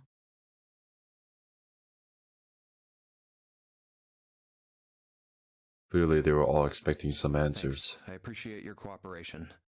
I expect answers too. Clearly, they hoped for something more forthcoming.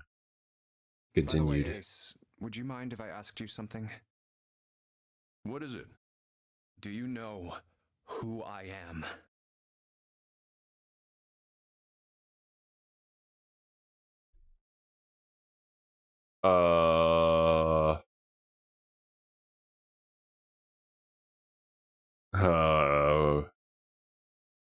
Who are we?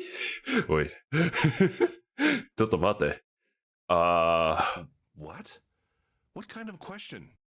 Do you know who the hell I am? Just answer it, please. Who am I?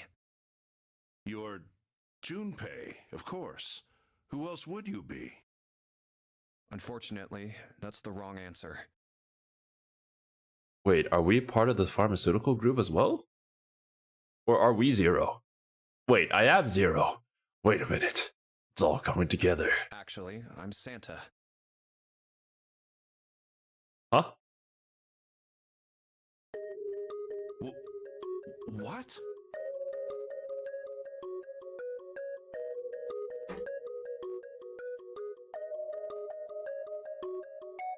Ace's voice was full of surprise, but it was also tinged with confusion and fear. Oh, okay, I see the play. Okay, I understand. Because we're testing whether he can see, remember people's faces? Everyone else looked nearly as surprised. This is a big brain play from Junpei. Santa looked especially shocked to discover he was actually someone else. Wait, I'm not V? I'm actually the main character? What is this? If he spoke, however, the trap would be exposed. Junpei quickly continued. The clothes I'm wearing, I borrowed from Junpei. My god. Holy shit. The play. The 8-ball has spoken. Fuck the 8-ball. The 8-ball is just a random answer generator. Had a little swap. That's ridiculous. As long as I don't see it, it doesn't exist. So you're saying I'm not Santa? Of course you aren't. Why? What makes you so sure I'm not Santa? If you were Santa, then door 3 wouldn't have opened for us just now. 1 plus 7 plus 8 plus 3 equals 19. So that's how you recognize me. 1 plus 9 would be 10. The digital route would be 1. But the 4 of us just opened door 3. You can't possibly be Santa. Your bracelet number isn't 3. It's Yeah. 5, right?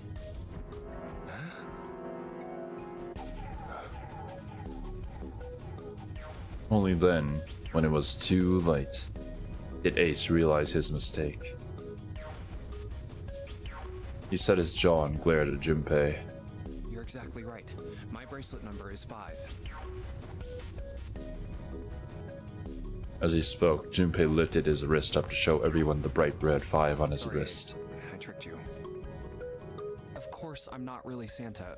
I'm Junpei. Who could possibly think I was? It's obvious I'm not. To think I was? Ridiculous. But I guess you couldn't see just how obvious it was. I asked you before, didn't I? What makes you so sure I'm not Santa? And you answered. If you were Santa, then door 3 wouldn't have opened for us just now. Most people wouldn't say something like that. I mean, yeah, obviously, you just take a look at your face and you're obviously Junpei, First right? thing that would come to anyone else's mind wouldn't be the bracelet number. Yeah. Maybe one thing they'd say. One sentence. You don't have his face. Ace, you have prosopagnosia, am I right? Junpei's voice was quiet and calm. He knew the truth, and so did Ace. Prosopagnosia? Ah, you see, June, you weren't here when when Lotus was telling us all this. The others looked confused. What's that?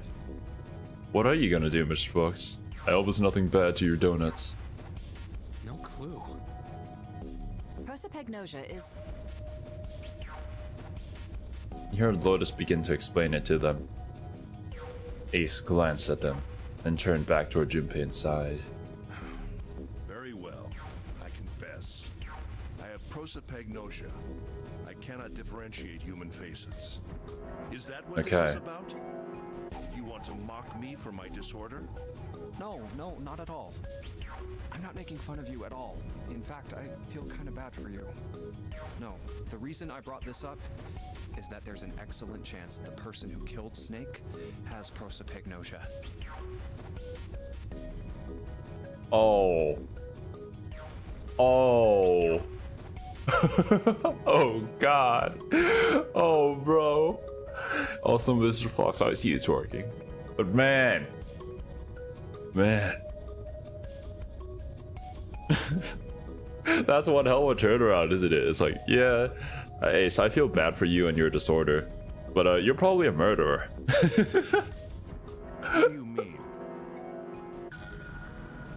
Junpei leaned casually against the iron piping on one of the beds. I'll just come right out with it. I think it was you, Ace. You killed him.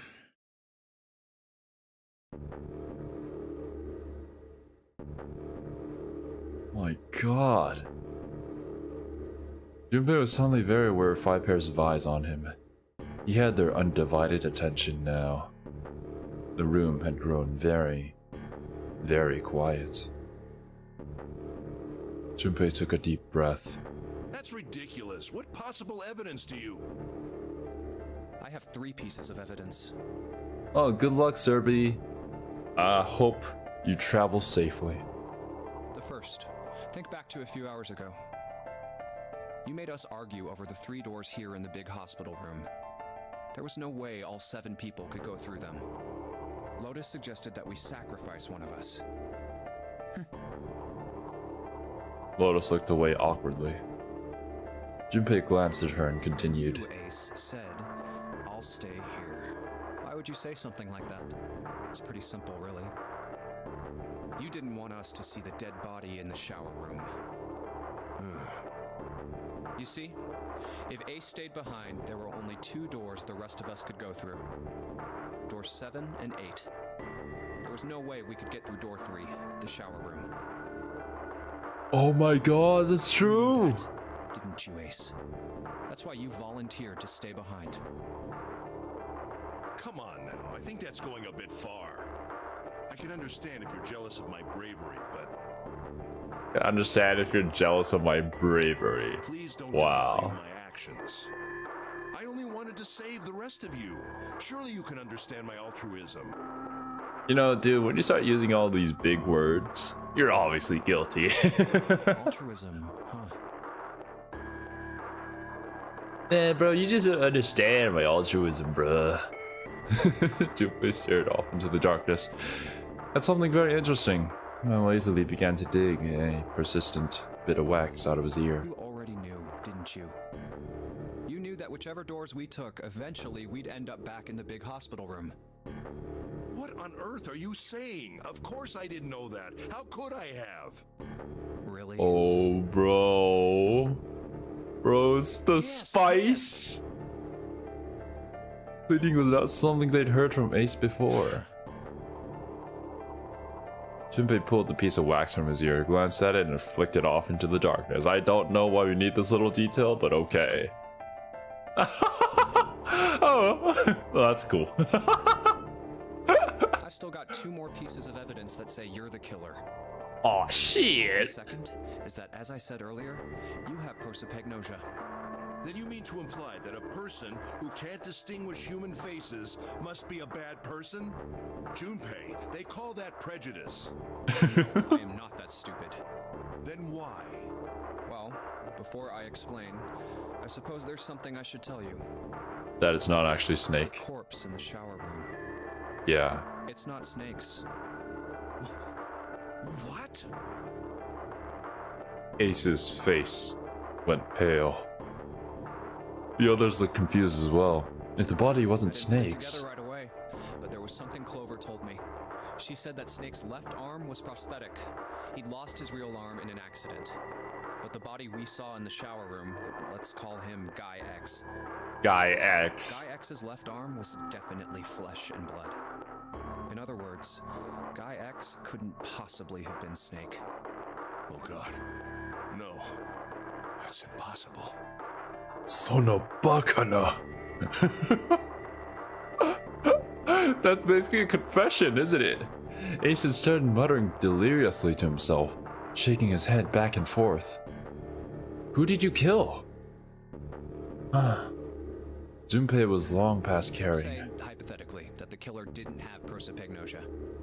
If that were the case, he would immediately realize that Guy X wasn't Snake. Even if the clothes were the same as Snake's, their faces would be completely different. It would have been obvious they were different people. And yet, they still killed him. Why? Why would they kill a stranger who'd only just shown up? On the other hand, if the killer did have prosopagnosia, it makes sense. They thought Guy X was Snake and killed him. Wait. Wait just a moment. Let's say you're right, and I mistook Guy X for Snake. Even if I did, I would have had no motive to kill him. Why would I want to kill Snake? I can think of at least 2 motives. 1, Snake knew about your past. Mm-hmm. And I mean, Snake, if we're supposed to believe the note, Snake was a part of this game If before. he ever revealed what he knew, that would have been really bad for you. You really didn't want that to happen. So to make sure Snake's mouth stayed shut, you killed him. 2. Snake had a grudge against you. You knew that, or at least you could have easily assumed he did. Even without exposing your identity, he was a threat to you. You never knew when you might be attacked. You couldn't ever let your guard down. Every moment was a moment he might try something. You didn't want that kind of danger hanging over you. So you... Hey, hold on a minute. For the first time since the beginning of Junpei's explanation, someone besides Ace What's spoke. the past that Ace wouldn't want us to know? Why did Snake have a grudge against him? Look at this. Look at this photograph. Yeah, and it's on a small piece of paper. What's this piece of paper? Santa squinted at the paper and began to The read. Nonary game was played once before 9 years ago. The person with the number 2 bracelet attended the game 9 years ago. It was planned by the following 4 people: Cradle Pharmaceuticals CEO Gentaro Hongo. What is this? Slowly, Santa looked up from the paper. His eyes met It's the Junpei's. message from Xero. It was in the safe in the first class cabin. Ah, yes, I'm such a genius. And suddenly, Give me a break! oh shit. Ace's face was red and shaking, and his voice was full of fury tinged with desperation. That paper is a lie! Someone is trying to frame me! Me. You said me, right? So you just admitted to being the CEO. Junpei's eyes narrowed and then the trap began to close. Ace inhaled sharply. His eyes flicked off of Junpei to something. Anything else. Wouldn't that mean you're admitting you're Hongo, the CEO of Cradle Pharmaceuticals? Oh shit. Or am I mistaken? It was as though a switch had been flipped. The color drained from Ace's face, and as he realized what he'd done, his eyes went wide. Very well. I admit that much. I am certainly the CEO of Cradle Pharmaceutical, Gentaro Hongo. So what if I am? I don't know anything about this Nonary game that supposedly took place 9 years ago. Let's see here. Ace equals Gentaro.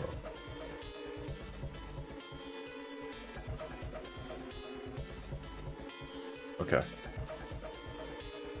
You sure about that? Everything on that scrap of paper is bullshit. Someone is trying to set me up, you see? First of all, Ace stammered as he tried desperately to work himself to a more tenable position. Junpei, you're claiming I did this all by myself. Think that over, all right? How could I mean, there are have other done this names all here. by myself? Not Snake. It was Guy X. I don't care who it was. You said the killer put this other man into door 3, right? Yeah, maybe. Then I couldn't have possibly done that alone. Well, you see, the thing is that the number 9 bracelet was missing, I couldn't have so... opened door 3 with only myself and Guy X. No, you could have with the bracelet.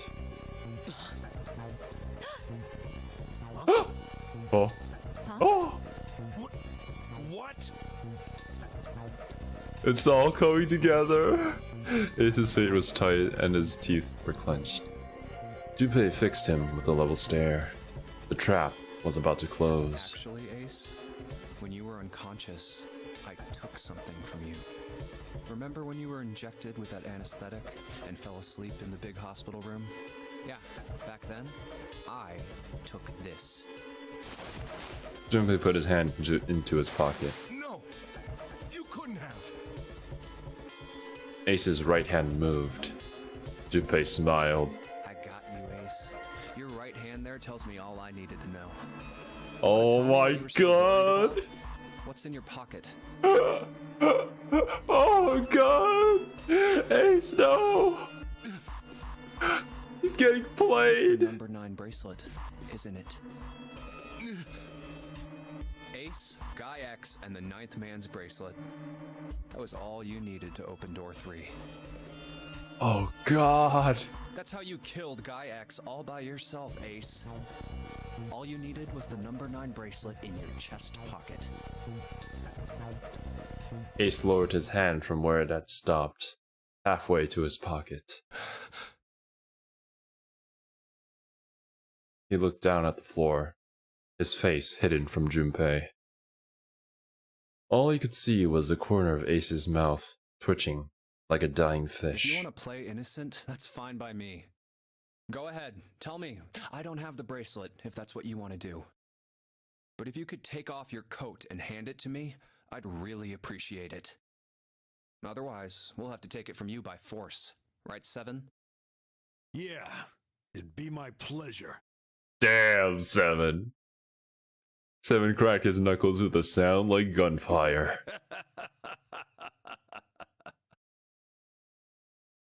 What?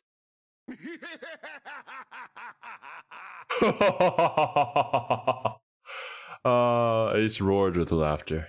He threw his arms wide and his head back and laughed, filling the room with a sound that scarcely belonged there.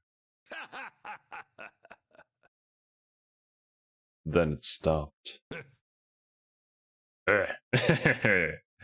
His arms came down and his head dropped to look straight ahead at Junpei. Oh, I do not like the look in those eyes, man. His face was flat and cold, devoid of any emotion. Well done, Junpei. Well done, Junpei. As you so correctly deduced, I have the number 9 bracelet. I retrieved Oh my it while we were searching God. for the missing hardware for the red. I left the room I was supposed to search and headed to the first-class cabin on B deck. His voice showed no emotion, no sense of remorse or interest. It was almost bored, as though he were reciting an especially dull corporate letter. The purpose was to obtain the number 9 bracelet. 9 is a potent ally in the Nonary game. Yes, because it's just straight up a free pass. 9 to any set of numbers won't alter the digital route. Right, thanks for stopping by, Mr. Fox. See you next time. Pagu, Valkyria Chronicles tomorrow. 11, 1, it's 1, it's 2, equal sign, 3. As you can Yes. see, 9 is a very useful number here. Always is, always will be. One can go anywhere with anyone. Pretty It much. is, I suppose you could say, a game changer. Except the ninth man was So I kind of made stupid. for the first-class cabin to obtain it. In mere moments, I successfully acquired the number 9 Yo. bracelet. I'll call the fucking Valkyria Chronicles stream a test stream if that's what you want. I successfully acquired the number 9 bracelet, There was bruh. also an unexpected bonus. The Don't tell me knife Clover. the 9th man had used. Oh my god, I completely forgot about that! Of course, he had a knife! Oh! I quickly pocketed both of them and left. I made my way back to where I was expected to be. That's when I ran into Snake. Well, this guy X, actually. I spotted him ahead of me. Who is this guy He was X? heading for the large hospital room and hadn't noticed me. Who? The man wearing Snake's clothes arrived at door 3. When he stopped, I walked up behind him and called out, "Snake." He turned around. Who are you? Said nothing. His mouth simply hung half open. He seemed dazed somehow. Good night, Mr. almost Fox. like a man half asleep. Perhaps he had been drugged. It wasn't important. It's Snake? I tend to Plan gloss this? over little things like that.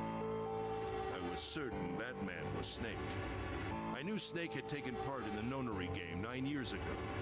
Being blind, it made sense that he didn't recognize me immediately upon our first meeting. But why then hadn't Snake said anything to me later? Wait, why was there a Nonary game 9 years ago? Surely he hadn't forgotten Why is this a what thing? happened to him in the Nonary game. But not once did he attempt to confront me. Did his lack of sight prevent him from fully recognizing who I was? Or perhaps Snake had conspired with Xero to deceive me. Regardless, he was a threat, and it was better to deal with him sooner rather than later. And I mean, if you're like the CEO of the company, wouldn't you be the one in control of all this? But it seems like Xero is just someone else entirely. I had to get rid of him before he took action. With quick thinking, my plan went into motion immediately. I held the number 9 bracelet over the red. I waved my own bracelet in front of the red, and then grabbed Snake's arm and shoved his hand against the scanner panel. The door opened. I threw the man through it. 9 seconds later, the door shut. 81 seconds passed.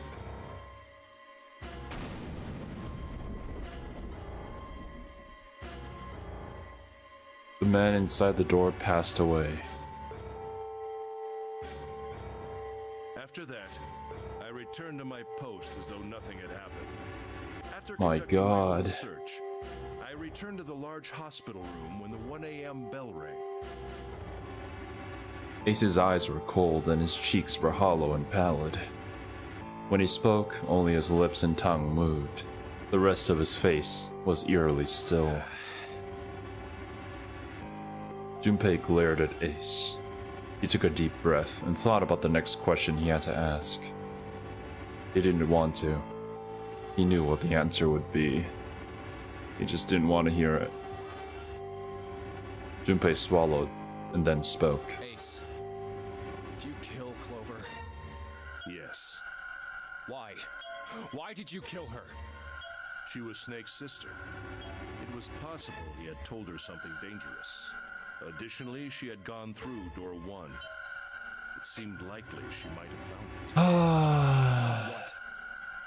Why don't you go through door 1 yourself? Perhaps it's Oh. hidden somewhere. What's through door 1? Seven and Lotus interrupted. Yeah, but Lotus and I went through door 1 too. We didn't see anything suspicious. Yes, I thought as much after I heard your report at the central stairs. I doubt the two of you could find it. Huh? But perhaps Clover was different. Perhaps she had found it. I was, therefore, desperate to find her. And at last I did, in the first-class cabin. I spoke very calmly. Oh God. Did you see it? See what? Don't act as if you don't understand. You were in the captain's quarters, weren't you? Huh? What are you talking about? The captain's quarters. Wait, weren't we there in the last route? Very well.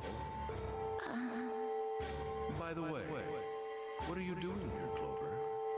What? Nothing. There's blood on your shoes. It looks fresh. Did you go take a look at the 9th man's corpse? I see. Your silence suggests that you noticed. You saw something, didn't you? You Oh, saw that his God. bracelet was gone. Clover ran. She made for the exit, but Ace stood in her way. You aren't going anywhere. He caught her by the collar as she passed and threw her to the floor, hard. You're staying here. She leapt back up and darted past him into the hallway. Ace followed at a run. Don't you run, little girl. Well, of course she's gonna run. What the fuck is she supposed to do? He was faster.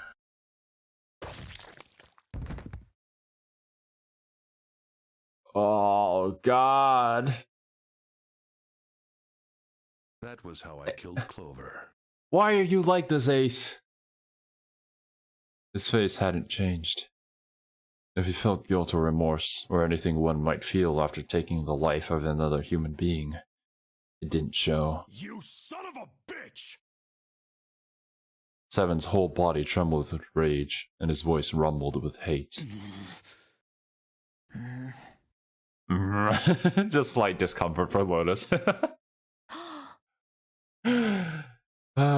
Santa's eyes were bloodthirsty, and Lotus and June's face were distorted by anger and hatred.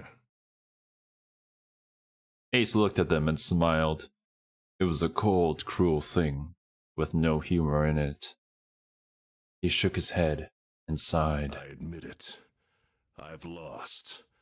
I have lost. Completely and utterly. Don't misunderstand, Junpei. I didn't lose to you. I lost to Xero, not you. Oh, but what if I told you that I am Xero? I'm rather disgusted with myself for falling into such a simple trap. I looked the fool. And it was a trap, make no mistake. Yes, acknowledge me. Acknowledge my greatness. Manipulated by Xero. Yes, you were. The man I killed in the shower room, if he wasn't Snake, then I have no idea who he was. Like who? Just some random He was dude? wearing Snake's clothes, and that was no coincidence. Obviously, Snake He'd also probably been planned injected it. with something that reduced his cognition and prevented him from identifying himself or resisting me. And Yeah, we I can't guess. forget the components that were removed from the red before we arrived. Wait, was he injected with the anesthetic? The thing that your company makes? I have no doubt that Xero planned all of this. Of course, Sure, I would kill everything that is man. planned. It follows, of course, that Xero knew everything I would do. That I would try to take the number 9 definitely. bracelet. That I Yeah, would try yeah. to kill Snake. Everything. I knew it all along. I just acted the part for the sake of the live stream. Suddenly, Junpei remembered the paper he'd found in the safe.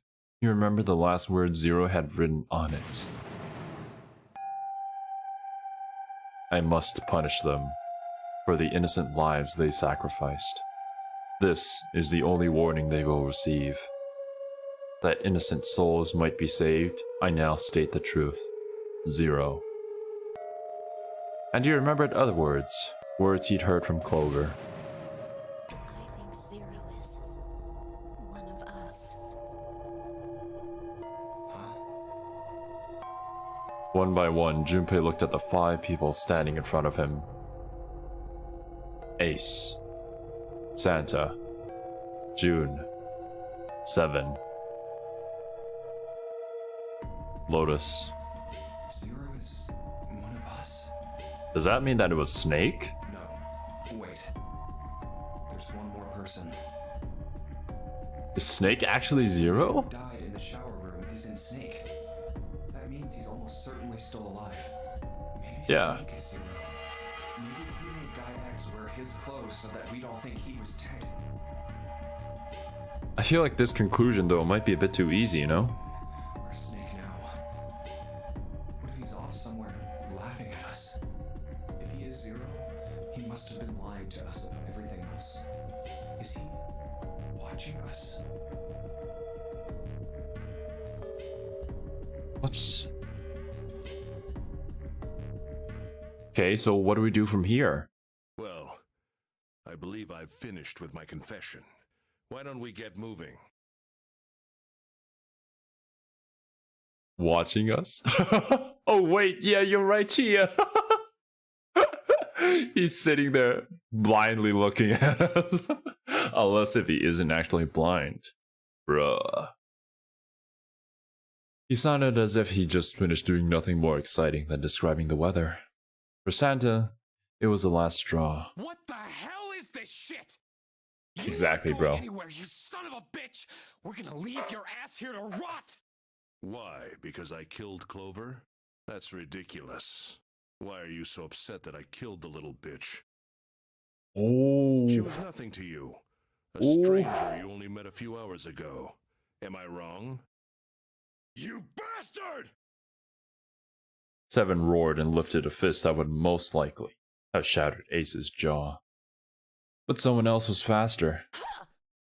Oh shit, Lotus? It was Lotus. She stepped toward Ace, raised a fist of her own, and drove it straight into his nose. Blindsiding me with a punch, huh? You've got some fire, don't you? I Damn. confess, I rather like a tough woman. Same, same. He sniffed and wiped a small trickle of blood from his nose with a raised eyebrow. God damn. Well, maybe you'd like another one then. Yes, please. Before that, let me give you one of my own. Oh shit. Lotus scarcely had time to blink. Ace snaked his arm around her and pulled Lotus's back up against him. Ace snaked his arms. I see what you did there. In the same motion, he reached into his coat pocket. It's the gun! Fuck! It was a gun. The revolver. Oh shit, man. Almost lazily, he tilted it to point at Lotus's head. If any of you so much as blink, I won't hesitate to pull this trigger. I've already killed 3 people. Don't think I'm not ready to make it 4. God damn it. People? What do you mean? Wait, 3 people?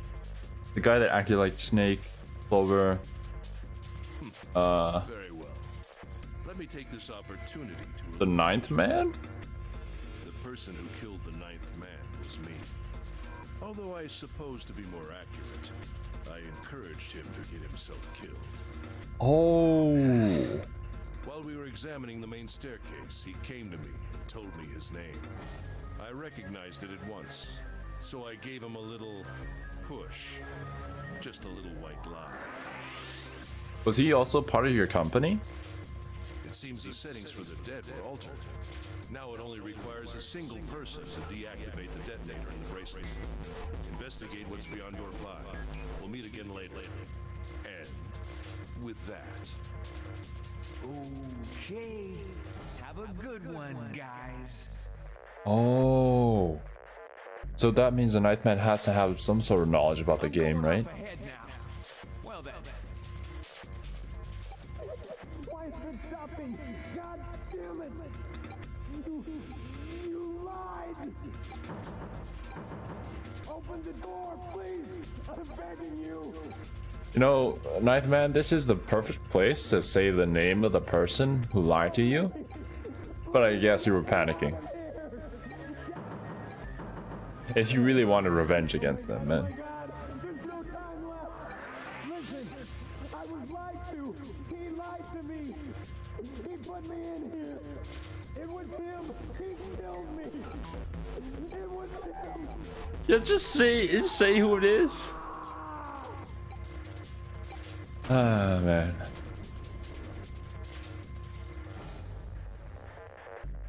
I had 4 reasons for killing him. As I said before, in the Nonary game, the number 9 bracelet is of utmost importance. Certainly, that's just a free buy. It allowed him to keep such a useful tool. He, or it, would have become a threat to me. As such, I decided that he should be eliminated early on. Okay. I wanted the number 9 bracelet. If I could Yeah, manage to that's pretty obtain it, evident. I would be able to manipulate the game as I saw fit. I would be unable to acquire the bracelet unless its owner was dead. That's the second reason. Mm-hmm. Even setting aside his number, he would have been nothing but trouble for me. He was aware of my past. He knew what happened here 9 years ago. It was important that I eliminate him before he was able to disseminate this information. So he knew you and he was part of the company is what I'm assuming. Lastly, I wished to conduct a simple test. A test to see if this Nonary game was serious or a poor attempt at a joke. I needed to be quite sure. As Oh. such, I encouraged him to act against the rules so that I might observe the outcome. So what I'm guessing is that they made a Nonary game 9 years ago, and then Xero wanted to take revenge on them by making another Nonary game 9 years after, in as a copy of the first game. Junpei glared at I him. don't get your third motive. What the hell happened 9 years ago? Yeah, exactly. Is that the next game that we're supposed to play? The Nonary game was played. I planned it out, and I conducted its execution. Why? What on earth was it supposed to do? Yeah, like, what's the I point? don't really think I have any obligation to tell you that. Ace smirked. He was trying to provoke them, And it was working. Although Ace had paid very little attention to Lotus after catching her, the gun had never wavered from her temple. She looked quite pale, and when she spoke, her voice shook. Hey, what's with this gun? Where did he get this? Why don't you tell her, Santa? Santa ground his teeth and glared at Ace. Side of door 6, we found the gun in the coffin in the cargo room, right? Yeah. Bastard must have grabbed it when we weren't looking. Indeed, I did. That was a pretty serious mistake, you know. Just Oh. saying you intended to leave it behind. Ace laughed, a short, derisive snort, and gave Junpei a sickeningly pitying look. Well, there isn't much time left. I'll be off then. Well, where are you going? Do I really need to explain? I had assumed it would be obvious. I have the number 9 bracelet, and now I have Lotus. Oh god. Wasn't there a door with a 9 on it in the room that looked like a church? Yeah. That's where you're going, isn't it? And how do you know that? Santa told me about it while we were looking for Clover. I see. Well, you are correct. That is my destination. But now I must say goodbye to all of you.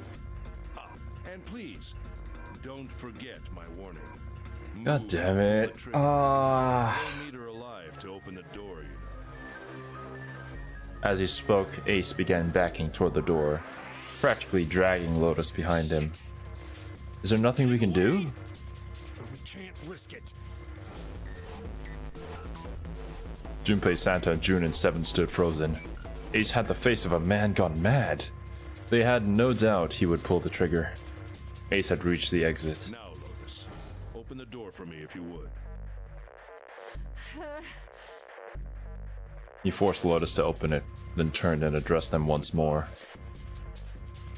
Then he stepped through the door. Ah! It fell shut. In the blink of an eye, they were gone.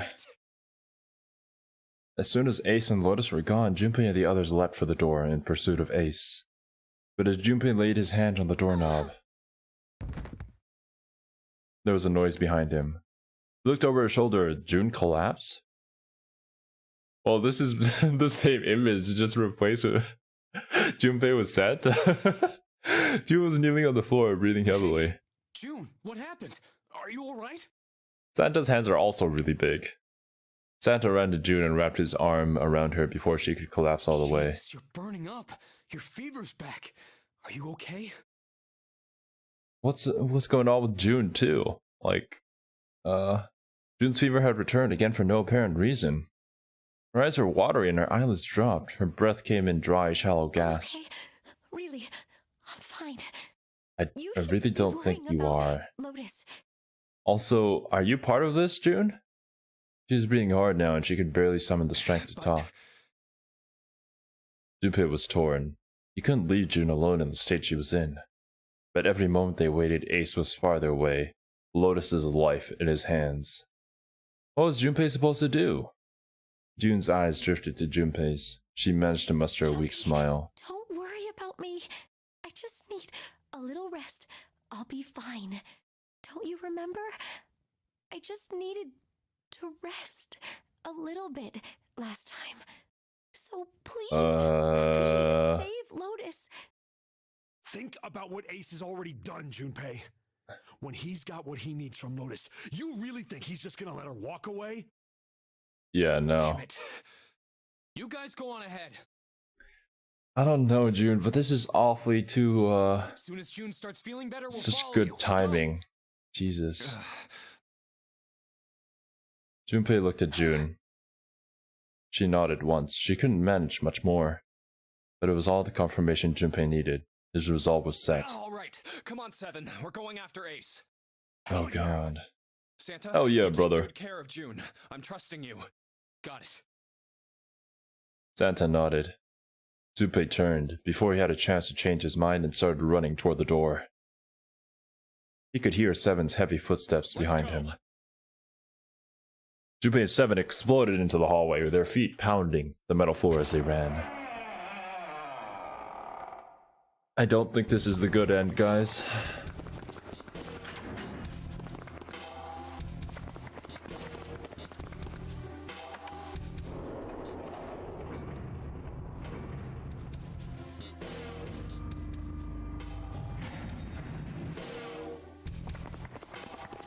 Yeah, I don't think we made it in time.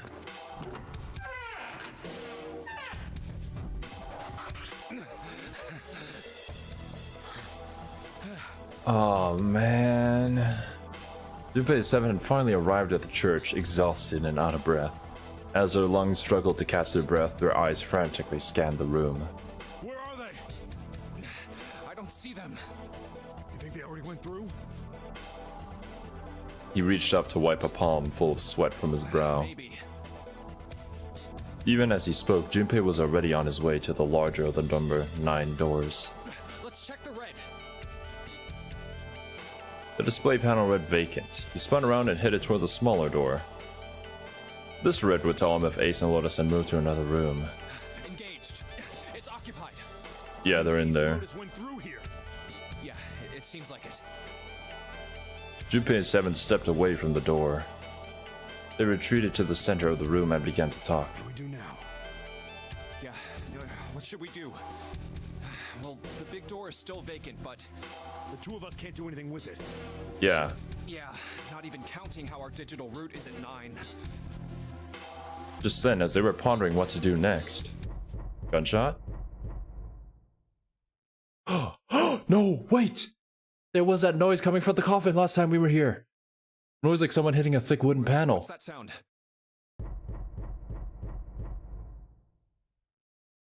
Junpei looked up, surprised.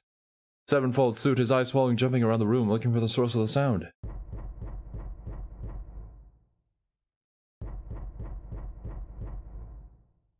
It's coming from over there. It wasn't long before they found the altar. Yeah, from inside there. More precisely, what was on it. The coffin. Yeah. Let's open it. How? By force! I don't think that's gonna happen. Well, you never know till you try, right? The only necessity for success is the willingness to suffer 1,000 failures. Who said that? What? I forget. Anyway, we've got to try. Junpei and 7 leapt at the coffin. They grabbed hold of what purchase they could find and pulled. We don't know the code, do we? Fuck. See? Is there another escape room here? If you could just pull it open, why would it have something like that? 7 pointed at a keypad on the side of the coffin. So unless I put in the right passcode, it's not gonna open. God, do we need to find the passcode in some other route? Ah! The noise hadn't stopped. In fact, as it continued, it had only gotten louder and more forceful. What were they supposed to do, Junpei wondered. Some sort of clue somewhere. Oh my god, what is this? They stood there for a few moments staring at the coffin, and then 7 spoke. Hey, Junpei. I remember you mumbling about some weird numbers over by the bathroom in the first-class cabin. Are we going to use the same code? Solving the secret message Clover was holding, right? Yeah. Truth had gone, or something like that. Yeah, that's right. What about Do we use the same numbers? Well, maybe that number's the passcode for this thing, too. We can try. That's impossible. Those numbers were the code to unlock that safe. Yeah, but the person who set up that safe in this coffin is the same person, right? Xero set up both of these. Yeah, probably. At least try it, Junpei. I don't think that there's any harm. That's ridiculous. Why don't you just try it? I mean, it's not like you'll make things any worse. It'd just be a waste of time. There's no way they're the same number. Yeah, come on, You Junpei. never know until you try. The only necessity for success is the willingness to suffer 1,000 failures. Damn, right back at you. Who said that? You. You did. 7, let's go. Fine. He knelt down in front of the keypad and looked at it. Perhaps because he'd repeated them so many times before, the numbers came easily to Junpei's mind. 3438 3421. Thank you, game. Quickly, he typed them in.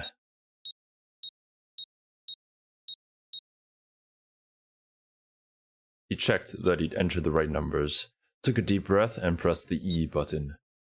It only took a moment. You gotta be kidding me. Let's go! There was a click. And with a heavy clunk, the lid of the coffin slid off onto the floor. Someone sat up from inside. 7? No, Snake! Snake! You? What the? Why? Ah, those voices. Junpei and 7, unless I'm mistaken. Where are the others? Are they elsewhere? Of course there was no reason Snake would have known anything about where anyone else would be. What? I don't know if I should be glad or not to see you. Junpei and 7 looked at one another. There was a great deal he needed to know, but... Wait a minute. Wait. Hi. 7, 13. 2. No. No, it's not. It's not it. It's 6. But at least we were gonna get some info from Snake. They had to tell him something, however, so they began to talk. Snake explained to them how he came to be locked in the coffin. Apparently he'd been hit with some sort of knockout gas, and Junpei 7 explained what had happened to the rest of them. I see. I believe I got the gist of everything. Also, what's this clothes that you're wearing? No, there was one thing they kept from him. There was one thing, however, that neither 7 nor Junpei could bring themselves to say. That Ace had killed Clover. They feared that if Snake knew, he might well go insane. They decided as much by the moment Snake had climbed out of the coffin. Still doesn't explain why you were trapped in here. We've still got no clue about Zero's true identity, let alone why the hell he's doing all this.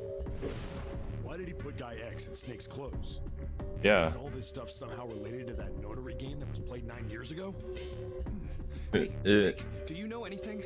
Is his main objective just someone in particular?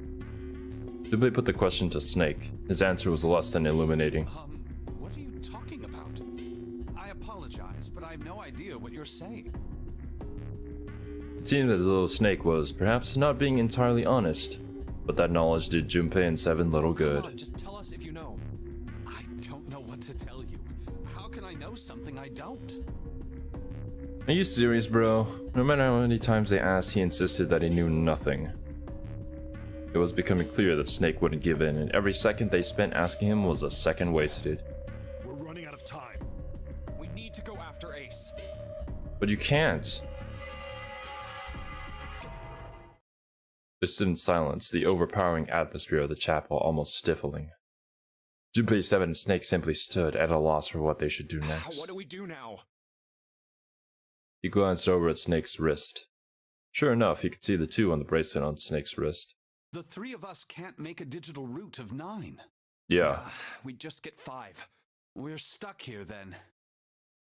Oh, hey, I just remembered something. 7 began patting his pockets as if he were checking to see if any of them held anything. What is Wait, it? do you? I found something earlier. From the captain's room? This. He finally found the pocket he wanted and his hand dove into it. 7 pulled out something round and metal. 0. The bracelet. There was no mistaking the number glowing at them from the face like a cartoon eye. Wait, that means that 7 Snake can go. 0. But then that leaves us? Oh god. What did you say? Are you saying that 7 has the number 0 bracelet? Yeah. Where did you get that? Captain's quarters. Snake's question was innocent enough, but if he learned the truth, if he'd been able to see, he would have noticed 7 look away. Clover gave it to me. She did? Yeah. How did she come by it?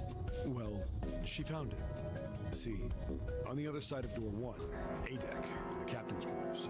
Yeah. She asked me to hold on to it because it was too big and bulky for her to be lugging around. He's lying. Junpei could tell right away that 7 wasn't telling the truth. Told us earlier. I haven't actually looked at it yet. Didn't want to disturb the crime scene, you know? Basic stuff. Well, I did borrow one thing. He probably said that so Snake doesn't find out about Clover. I see. Alright, Junpei. Been nice knowing you. Wait, what? Yeah, they have to go. We can't go. Come on, man. I'm just kidding. Still, just in case, I want to make sure the 0 bracelet gets picked up by the red. Snake, give me a hand, alright? Well, I mean, we could always just go through the door. But wouldn't that just blow us up? I don't know, man. Without waiting for a response, he started walking toward the door. Junpei and Snake followed him quietly. Before long, they found themselves in front of the larger of the two doors. Seven and Snake put their palms on the red.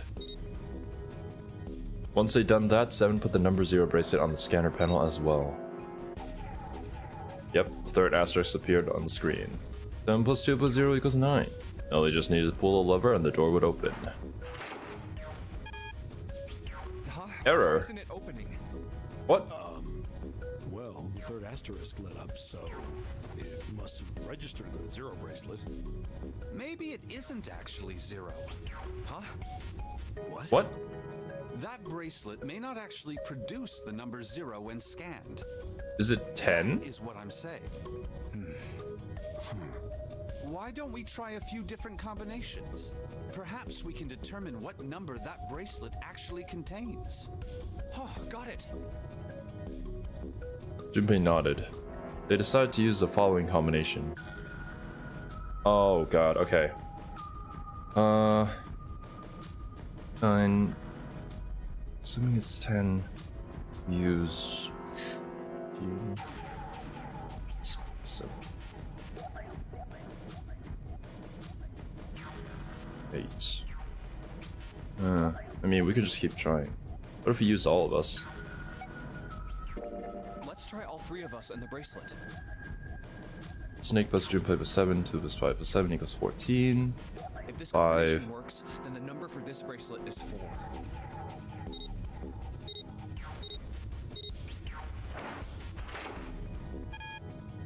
Okay, no. It's not 4. Then this bracelet is not 4. Then Junpei continued. Junpei plus 7 plus the bracelet. let's try me, 7, and the bracelet. 5, 7, If 3. this combination works, That'd be then the number for 6. this bracelet is 6. They scanned in their bracelets.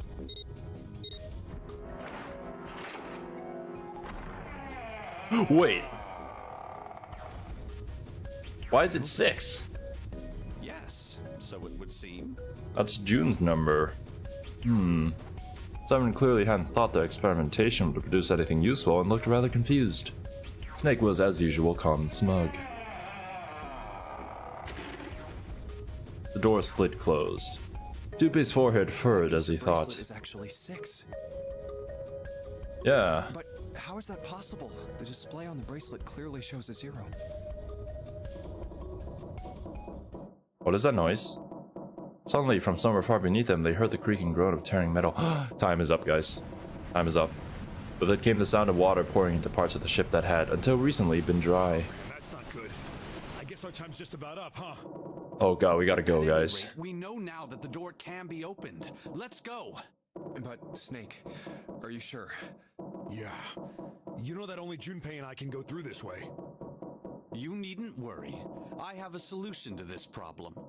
My last Oh, really? resort. But if now is not the time for last resorts, then when? Last? Resort? I mean, wait. If it blows up, he could just take off his prosthetic arm? Is that possible?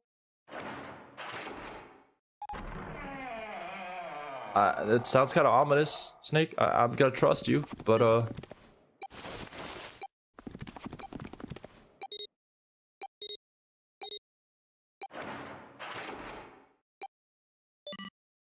But what about everybody else? Are they just screwed now? Junpei, 7, and Snake ran full tilt down a long straight hallway. They were headed for the stern of the ship and had no time for distractions. As they ran, 7 spoke. Gotta admit, you really surprised me there, kid. I couldn't figure out how the hell you were gonna get out of that one. How come you didn't do that right off the bat? As I told you, it was a last resort. Had I used it at the beginning of the game, I would have come under a great deal of suspicion. I imagine that most people would have taken it to mean that I was Xero. Once they'd convinced themselves of that, I wasn't optimistic about my chances of making it out of here alive, let alone unscathed. I felt it best to play my cards close to the chest, as it were. That way. Mm-hmm. If I were in a situation where there was nothing else I could do, I'd have a little trick up my sleeve. I'd just take my bracelet off. Yeah. Because it's on the prosthetic arm, right? He simply removed his bracelet. How? To Junpei, it looked as though Snake had simply crushed the bones of his hand until they were small enough to fit through the wristband.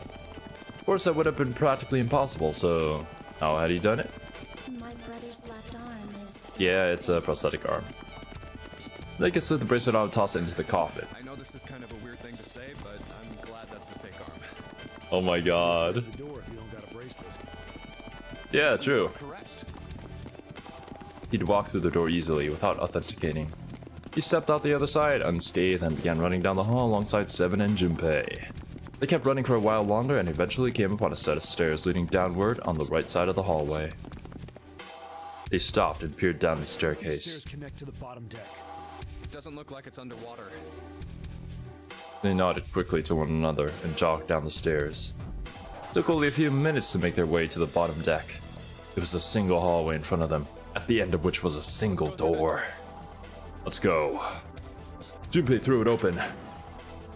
Alright, what is this? Inside was a massive iron gate. Plate was affixed to the top of it. Incinerator? Incinerator? Oh my. That doesn't sound very pleasant. Do you see Certainly. a lever near the gate, perhaps? Yeah, right over here. Okay. How did you know that? Well, I'd be happy to regale you with the story. I imagine it should only take half a day or so. Probably from the previous game? Junpei grumbled, gave Snake a dirty look, and jogged over to the lever. If you pull it, the door ought to open. Got it. He pulled the lever down. Are we going into the incinerator? Is that a good idea? With the rumble of an ancient motor, the door opened. There was no need to hold back and no time to hesitate. They pushed their way inside.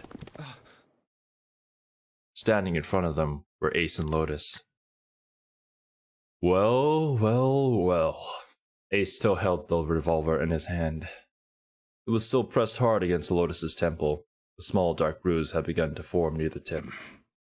I know, right? Copy-paste. This is how he walked over there too, just in this stiff form. Even from several yards away, Junpei could see that Lotus was shaking. She was terrified. But perhaps more interesting was what Junpei saw behind them. 9. Another number 9 door. Why? Why is there another one? The door stopped Junpei in his tracks. It simply shouldn't have been there. As his brain finally began to consider why, the whine of a warning klaxon filled the air, drowning out any thought. Warning. Emergency incineration command has been acknowledged. Oh, guys? Incineration will take place in 9 minutes. Oh, of course 9 minutes. Operate the incinerator immediately. Oh my. Alright, so how are we gonna do this? You've run quite a show here, Xero. A terrifying smile twisted Ace's What's the face. matter? Too frightened to understand? Man. It's said that the incineration system is about to activate. In 9 minutes, this room will be engulfed in flame. Yes. Who are you? You don't recognize me? I'm hurt. It's me, Snake. Who are you? Snake? Yes, you are alive. Your bizarre style had me confused. I'm quite glad to see that you're alive. Ace's voice didn't change. Snake ground his If you teeth. don't mind my asking, how did you get here? Snake, Junpei, 7. The 3 of you couldn't have opened a door with a knife. Well, I don't think we need to tell you. Did you use Clover's bracelet, perhaps? What? Oh, wait, shit. Oh god, no. Ah, well, your reaction suggests that you did not. Hold on. Why Snake's did you gotta say find we out. have Clover's bracelet. Oh god, Junpei felt his chest tighten. This is bad. I told you? This is bad. Wait, what? Clearly not. Normally, Shut I would up, take Ace. some time and enjoy the moment. But I'm afraid my time is at a premium just now. I'll have to make this quick. All of our time is premium right now. Don't do it, Ace! Keep your goddamn mouth shut! Clover. I said stop it! Oh my Listen to him, god. Snake. Junpei could feel his voice going hoarse, but Snake didn't listen to him. To Clover. Ace looked at him.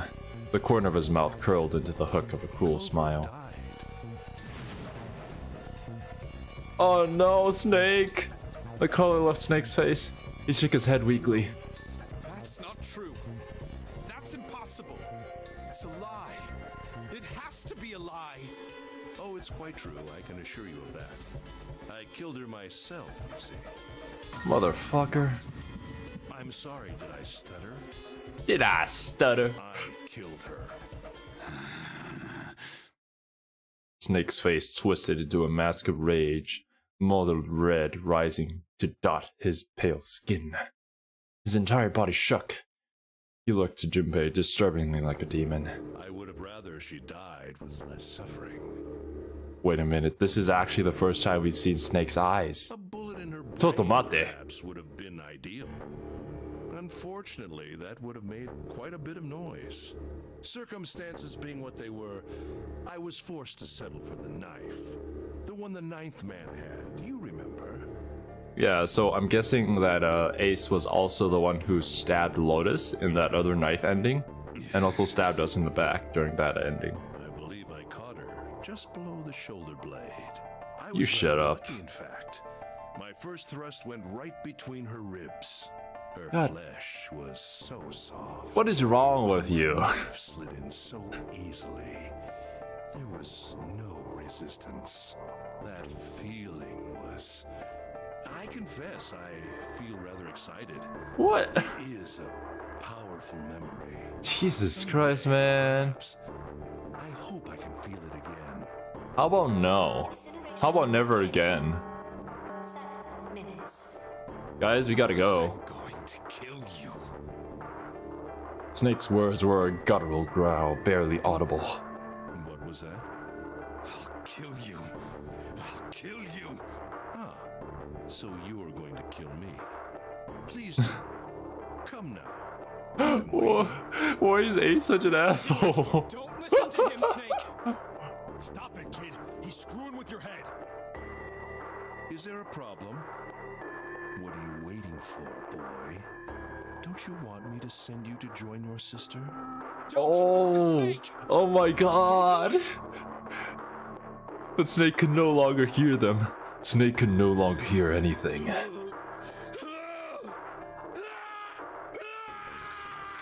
Holy shit! Snake, no! Snake moved like a bolt of lightning. His scream echoed through the incineration chamber, full of rage and despair. Snake! Snake! Snake!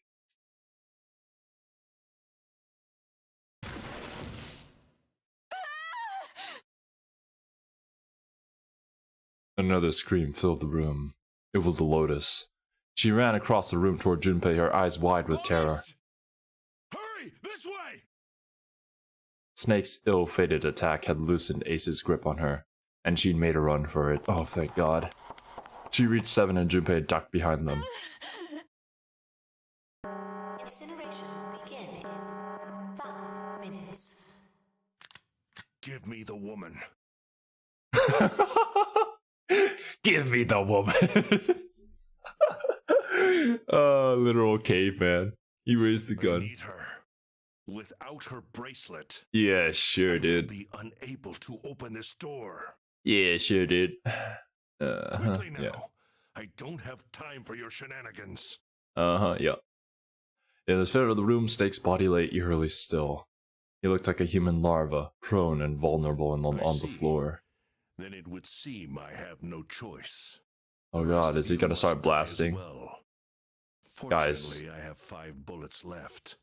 1 for Junpei, another for Lotus, and the last 3 for that lump of idiotic man you call Seven. Hey, why do you think it's only gonna take one bullet to kill me, man? Lotus's body with me and leave this room.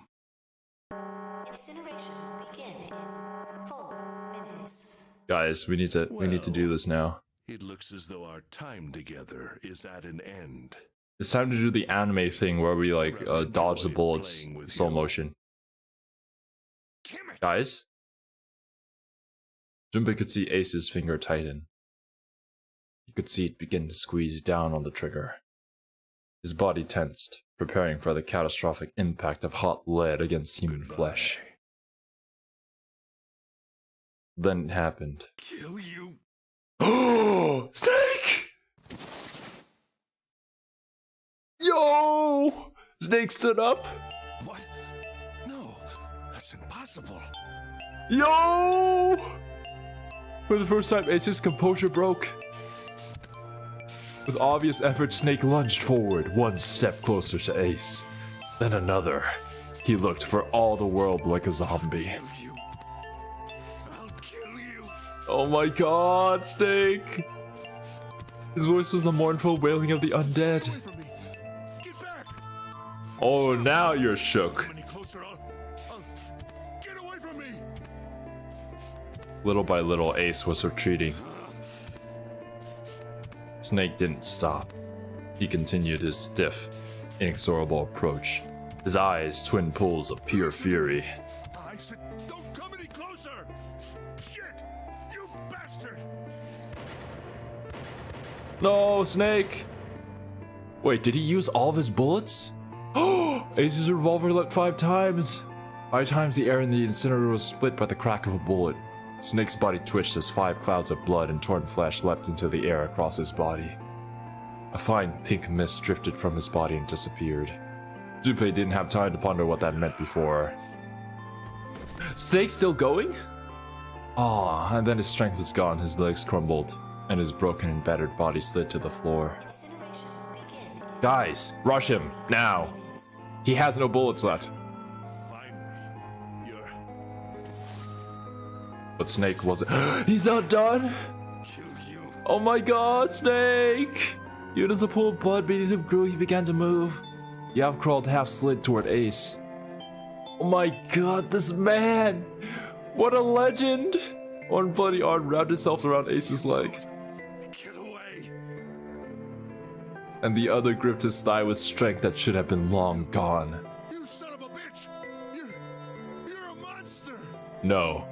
He's a snake. Let me go, damn you! Guys, can we help him? Can we like bum rush it? Yeah? He kicked a Snake with his free leg, diving his foot into Snake's face, his arm and his shoulder. What are those noises from Ace? It made no difference. Snake refused to release him. Once a snake has ensnared its prey, rarely does it release it. Yo! Going to burn to death together. Actually, guys, let's get out of here before that happens. But I mean, 7 use tackle. Quick, Junpei, order your Pokemon, man. Get off! Let me go, you monster! Oh my god. Okay, look. Think about it this way. Oh, well, Ace. No, Ace. Yeah. No way, man. I'm sure they can fix you up easily. Of course Nick would forgive the person that killed his sister. You could be saved. Just let me go. In what world do you think Snake would accept that? Begging for your life. And Seven and Lotus began to speak. Finally, Junpei could hear tears in their voices and their words restrained. You can stop now. Yes, he's right, Snake. You've done enough. Come on, Snake, let's go. Let's get out of here. You have to come with us. We have to leave together. Snake turned toward them. He coughed and blood splattered across the floor. Then he smiled, a sad sort of smile. But I'm afraid I can't do that. You'd best forget about me. You need to leave soon. Even if Snake let go of Ace, I don't think he'd make it to any place. Because he's alive from pure will at this point. I couldn't save Clover. My sister died because of me. Perhaps this will begin to atone for that. Perhaps in the afterlife, she can forgive me. Now go. Go now. You have to go. Incineration will begin in 1 minute. God damn it! Shit! We're out of time! We have to go. Seven ran toward the exit. Lotus followed him. But Junpei, get your ass up and move! There were white lines down Snake's cheeks, where his tears had washed the blood away. He was broken, body and soul, and Junpei felt as though half of his own heart had been torn out. His eyes stung, and he tried desperately to swallow, to clear the lump in his throat. What are you doing? You have to get out of here now. Yes! Don't let his sacrifice be in vain! Junpei's chest tightened, pulled, taut by anger, misery, and a cold feeling of emptiness. Pure emotion surged through his heart alongside a torrent of blood. He could feel it building, a tremendous wave growing taller and taller. And then it broke, crashing down with thunderous force onto his shaken, unprepared mind. Snake! Junpei's rational mind was gone. He was driven by instinct now, and he launched himself across the floor at Snake and Ace. Or he tried to. Thank you, Seven. Thank you. He felt a hand grab him from behind. It was Seven. Before he had time to react, the large man had pinned Junpei's arms to his side and was hauling him bodily back toward the door. No, I have to help Snake! There's no time. And even if you help him, he won't be able to get out of here. Let me go! I don't think he's gonna make it, man. It's okay, man. Junpei, we gotta go. 10 seconds. Oh my god, we need to go! Junpei! Holy shit, this voice acting. 6. Damn it, I don't get a choice, kid! Don't blame me for this, alright? Knock him out, Seven. Thank you.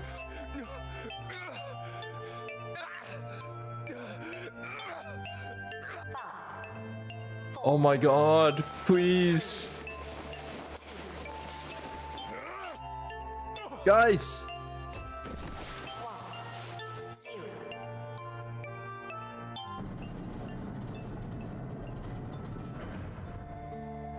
Gates 2 and 3 are locked down. Why are you here? Well, I'm glad that you're here, Brayden. I don't know either why you're here. I feel like the 3 votes for 7 is a good assumption. That is correct, Chia. That is correct. You don't know even how you found us. Well, I'm glad that you did. We're not that big of a channel, so we don't show up and search that much, but yes, I am here. Junpei felt Seven's fist bury itself deep in his stomach, and then his legs turned to mush. Seven scooped him up in the same motion and leapt through the door. It slammed shut behind them. Junpei struggled to his shaky feet. He glanced over to see Lotus only a short distance away. Junpei ran to the door. Oh my god, are we going to see them burn alive? There was a small window cut into it. Inside, he could see Ace and Snake. Oh, I've been streaming for almost 3 hours now, actually. Bye-bye, Ace. Why you? Because of everything that you've done. Karma's a bitch, yo. No, you deserve this. You deserve everything that's coming to you. Well, I mean, I don't know if you're talking about me or the Xero in the game, but if it's me, I'm telling you that you deserve this. Why? When did you start streaming? Oh, I see. Well, I think we started streaming on the channel for like a few, almost 3-4 months ago, I think. We started with Danganronpa. We're currently streaming Danganronpa 2 on the channel too. Yes? Yeah, that's me. That's my name. Don't wear it out.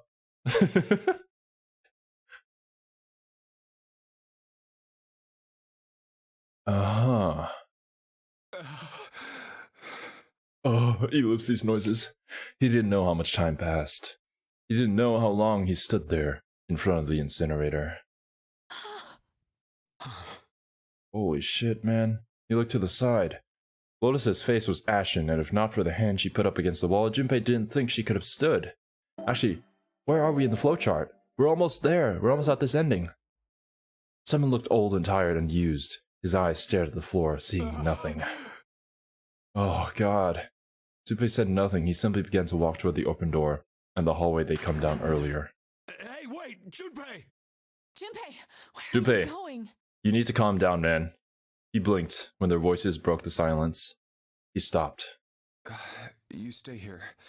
I'll go get Santa and June. You're gonna bring them here? How?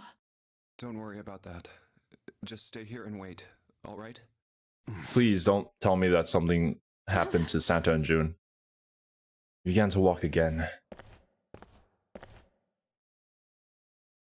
He looked over his shoulder and watched Seven and Lotus grow smaller and smaller. They stared back, not moving. He wasn't sure if they could. What's going to happen? He turned around again. He knew where he was going. I saw an elevator on the way here. If I can get it to work, then maybe... Before long, Junpei found himself in front of the elevator.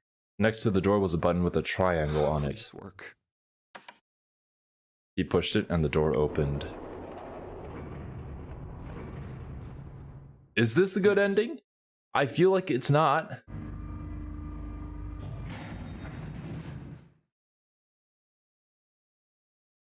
Oh, we're right in the hospital room? Junpei was in the large Where are they? He kept calling and walked to the center of the room. What? But try as he might, he couldn't find them. Damn it. Where did they go? Increasingly frustrated and increasingly worried, Junpei left the large hospital room. He had no choice. He would have to look for them.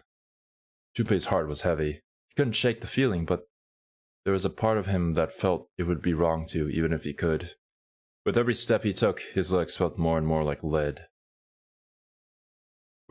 Where did you guys go?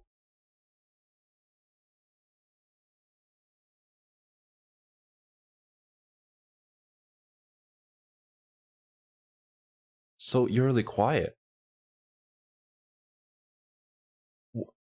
What?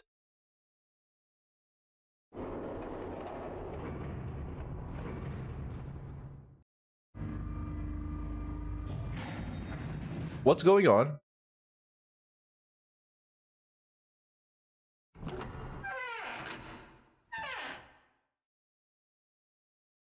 Sometime later, Junpei found himself at the chapel. Again? He stepped inside, expecting to find nothing. But there on the red carpet in the center of the room... June? No, codenames didn't matter any longer. She was Canny. Junpei cried her name and ran. Like lightning, he ran across the room toward her. Connie! He stumbled to a stop. As he looked down at her body lying so still on the floor, he felt the icy grip of fear upon his heart. She was still, so very still. It can't be. It's impossible. What happened to Santa? Slowly, Junpei bent down toward her. His hand shook, and he felt very cold and very hot at the same time. He forced himself to look. Back was moving slowly. It rose and fell. Relief washed over him. Connie! Junpei reached down and gently, very gently lifted her up. Connie, are you alright? Guys, I think that the ship is sinking. We might need to leave. Her face was pale and her lips were dry and cracked. Her eyes were blank and cloudy. They stared straight at Junpei but saw nothing. Trembling, Junpei wrapped his arm around her back. She was cold, very cold. Junpei tried to convince himself that it was only his imagination, but she felt as though she were fading away. He could feel his heart pounding frantically in his chest. Connie, what the hell happened to you? You feel... Junpei, I'm sorry. Her voice was very faint. I might not make it. No way. I am going to let you die. I'm gonna save Guys, you, we I just promise. need to stop talking and get out of here. Yeah? Thank you so much for everything. No, you're not supposed to raise death flags right now. Happy to No? see you again, Jumpy. Really happy. Don't give me that I was crap. You're gonna see me again lots more times. You just gotta hang on, all right, Connie? Jumpy, did you know you meant a lot to me when we were kids? I liked you for a long time, Junpei. A really long time. Junpei's vision had gone blurry. It took him a moment to realize his eyes were filled with tears. He could feel a piercing point of heat deep in his heart like a white-hot flame. He looked down at Akane. There was a crack of static from above his head, and a voice spoke. You son of a bitch! Where are you hiding? I'm here. Junpei frantically scanned the ceiling for the source of the voice.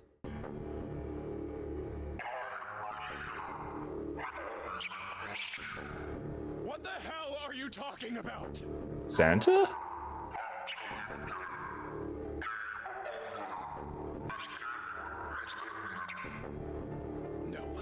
No, it hasn't. I'm not gonna let it end yet. I'm gonna get out of here with Connie.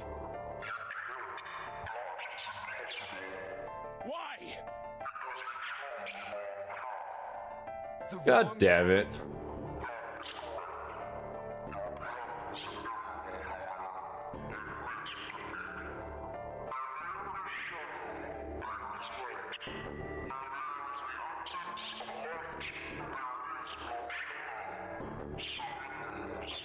What are you talking about? I told you! I am not gonna lose!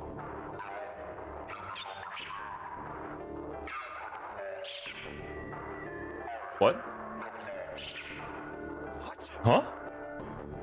Junpei didn't have time to ponder what that meant before. He heard the door slam shut behind him. He spun around. There was no one there. Was it Xero? Wait here. I'll be right back, I promise. She managed a single nod. Junpei laid her back down gently and leapt for the door. He yanked it open and shot outside. No one. The hall was empty. There was nothing moving anywhere. Where are you? It doesn't matter. I need to get Connie out first. He didn't want to leave Connie alone any longer than he had to, so Junpei turned around and headed back to the chapel. And she's gone. Connie? How the... What? She wasn't anywhere. She'd been lying there on the floor just moments before, and now she was gone. No. No. Where is she? Where is she? Connie! Connie! Connie! His cry split the heavens themselves. He screamed until his voice gave out. Then he screamed some more. But there was nothing. No answer. His voice faded away and all that remained was cold, unfeeling silence. That was when he noticed it. A strange smell, one he'd smelled before.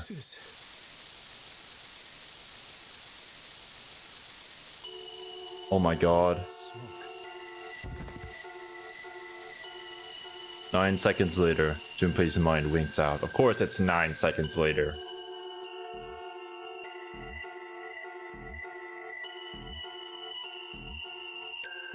What? Credits?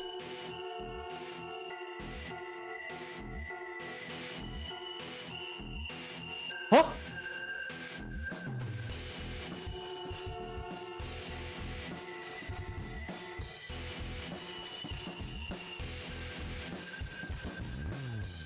We've never gotten credits on any of the other endings. What does this mean?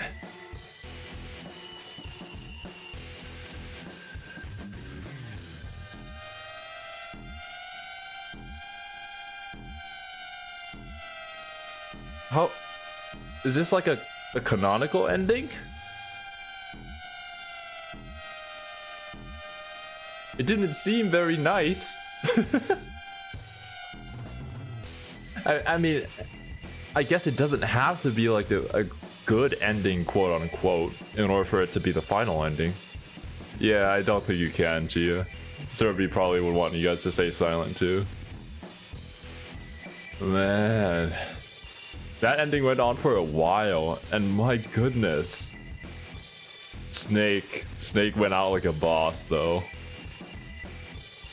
I wonder what the other endings are though. There's still the path with the white key, and then the other path is just the completely different path that we haven't gone down at all.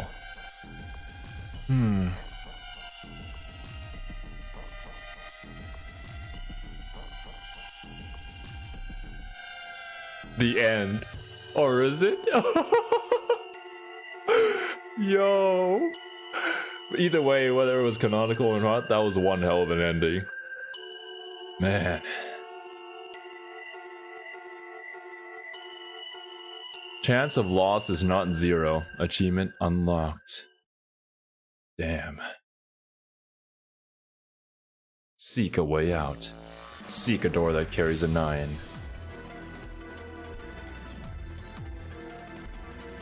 Is this the opening cutscene? I think it is. Yeah, I've got to skip that. Would you like to save the info you obtained during this playthrough? After saving the game, will restart from the beginning.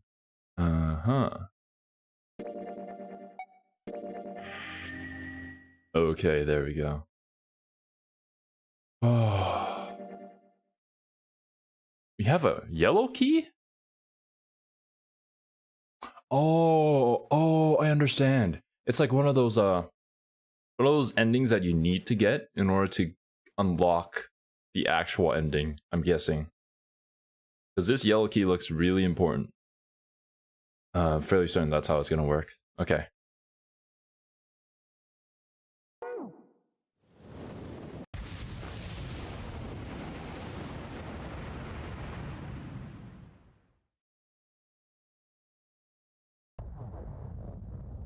Alright, back to title screen.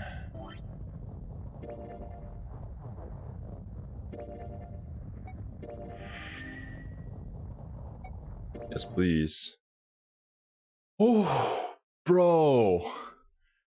Holy shit, that was so fucking epic. I can't, man. This game is actually so good. Oh, we had to find a way though. Is there a way to save everybody? Maybe. We'll have to see how the other endings go. I was been acting kind of sus of June this entire time, but now I'm... What happened to June there at the end? Like, did she get taken away, or did she just like, you know, yep, I'm out of here, and then she ran off? Oh my god, it was only for like a few seconds that we went out to look in the hallway. And what about Santa? Where's Santa in all this? Is Santa actually Xero? Because he's the only one that wasn't there. I don't know, man. Lots of questions. Lots of unanswered questions. But alright, guys. That about does it for this stream. Hopefully, next week, Serby will be able to join me for more Xero Escape. We'll be streaming at the same time, as usual. Tomorrow, we will be streaming some more Valkyria Chronicles, because I'm having a lot of fun with that. I'll schedule the stream sometime today. But yeah, thank you guys to everybody that came, everybody that is lurking in chat, anybody that just checked out, and everybody in chat. Until next week, guys. Later, dudes.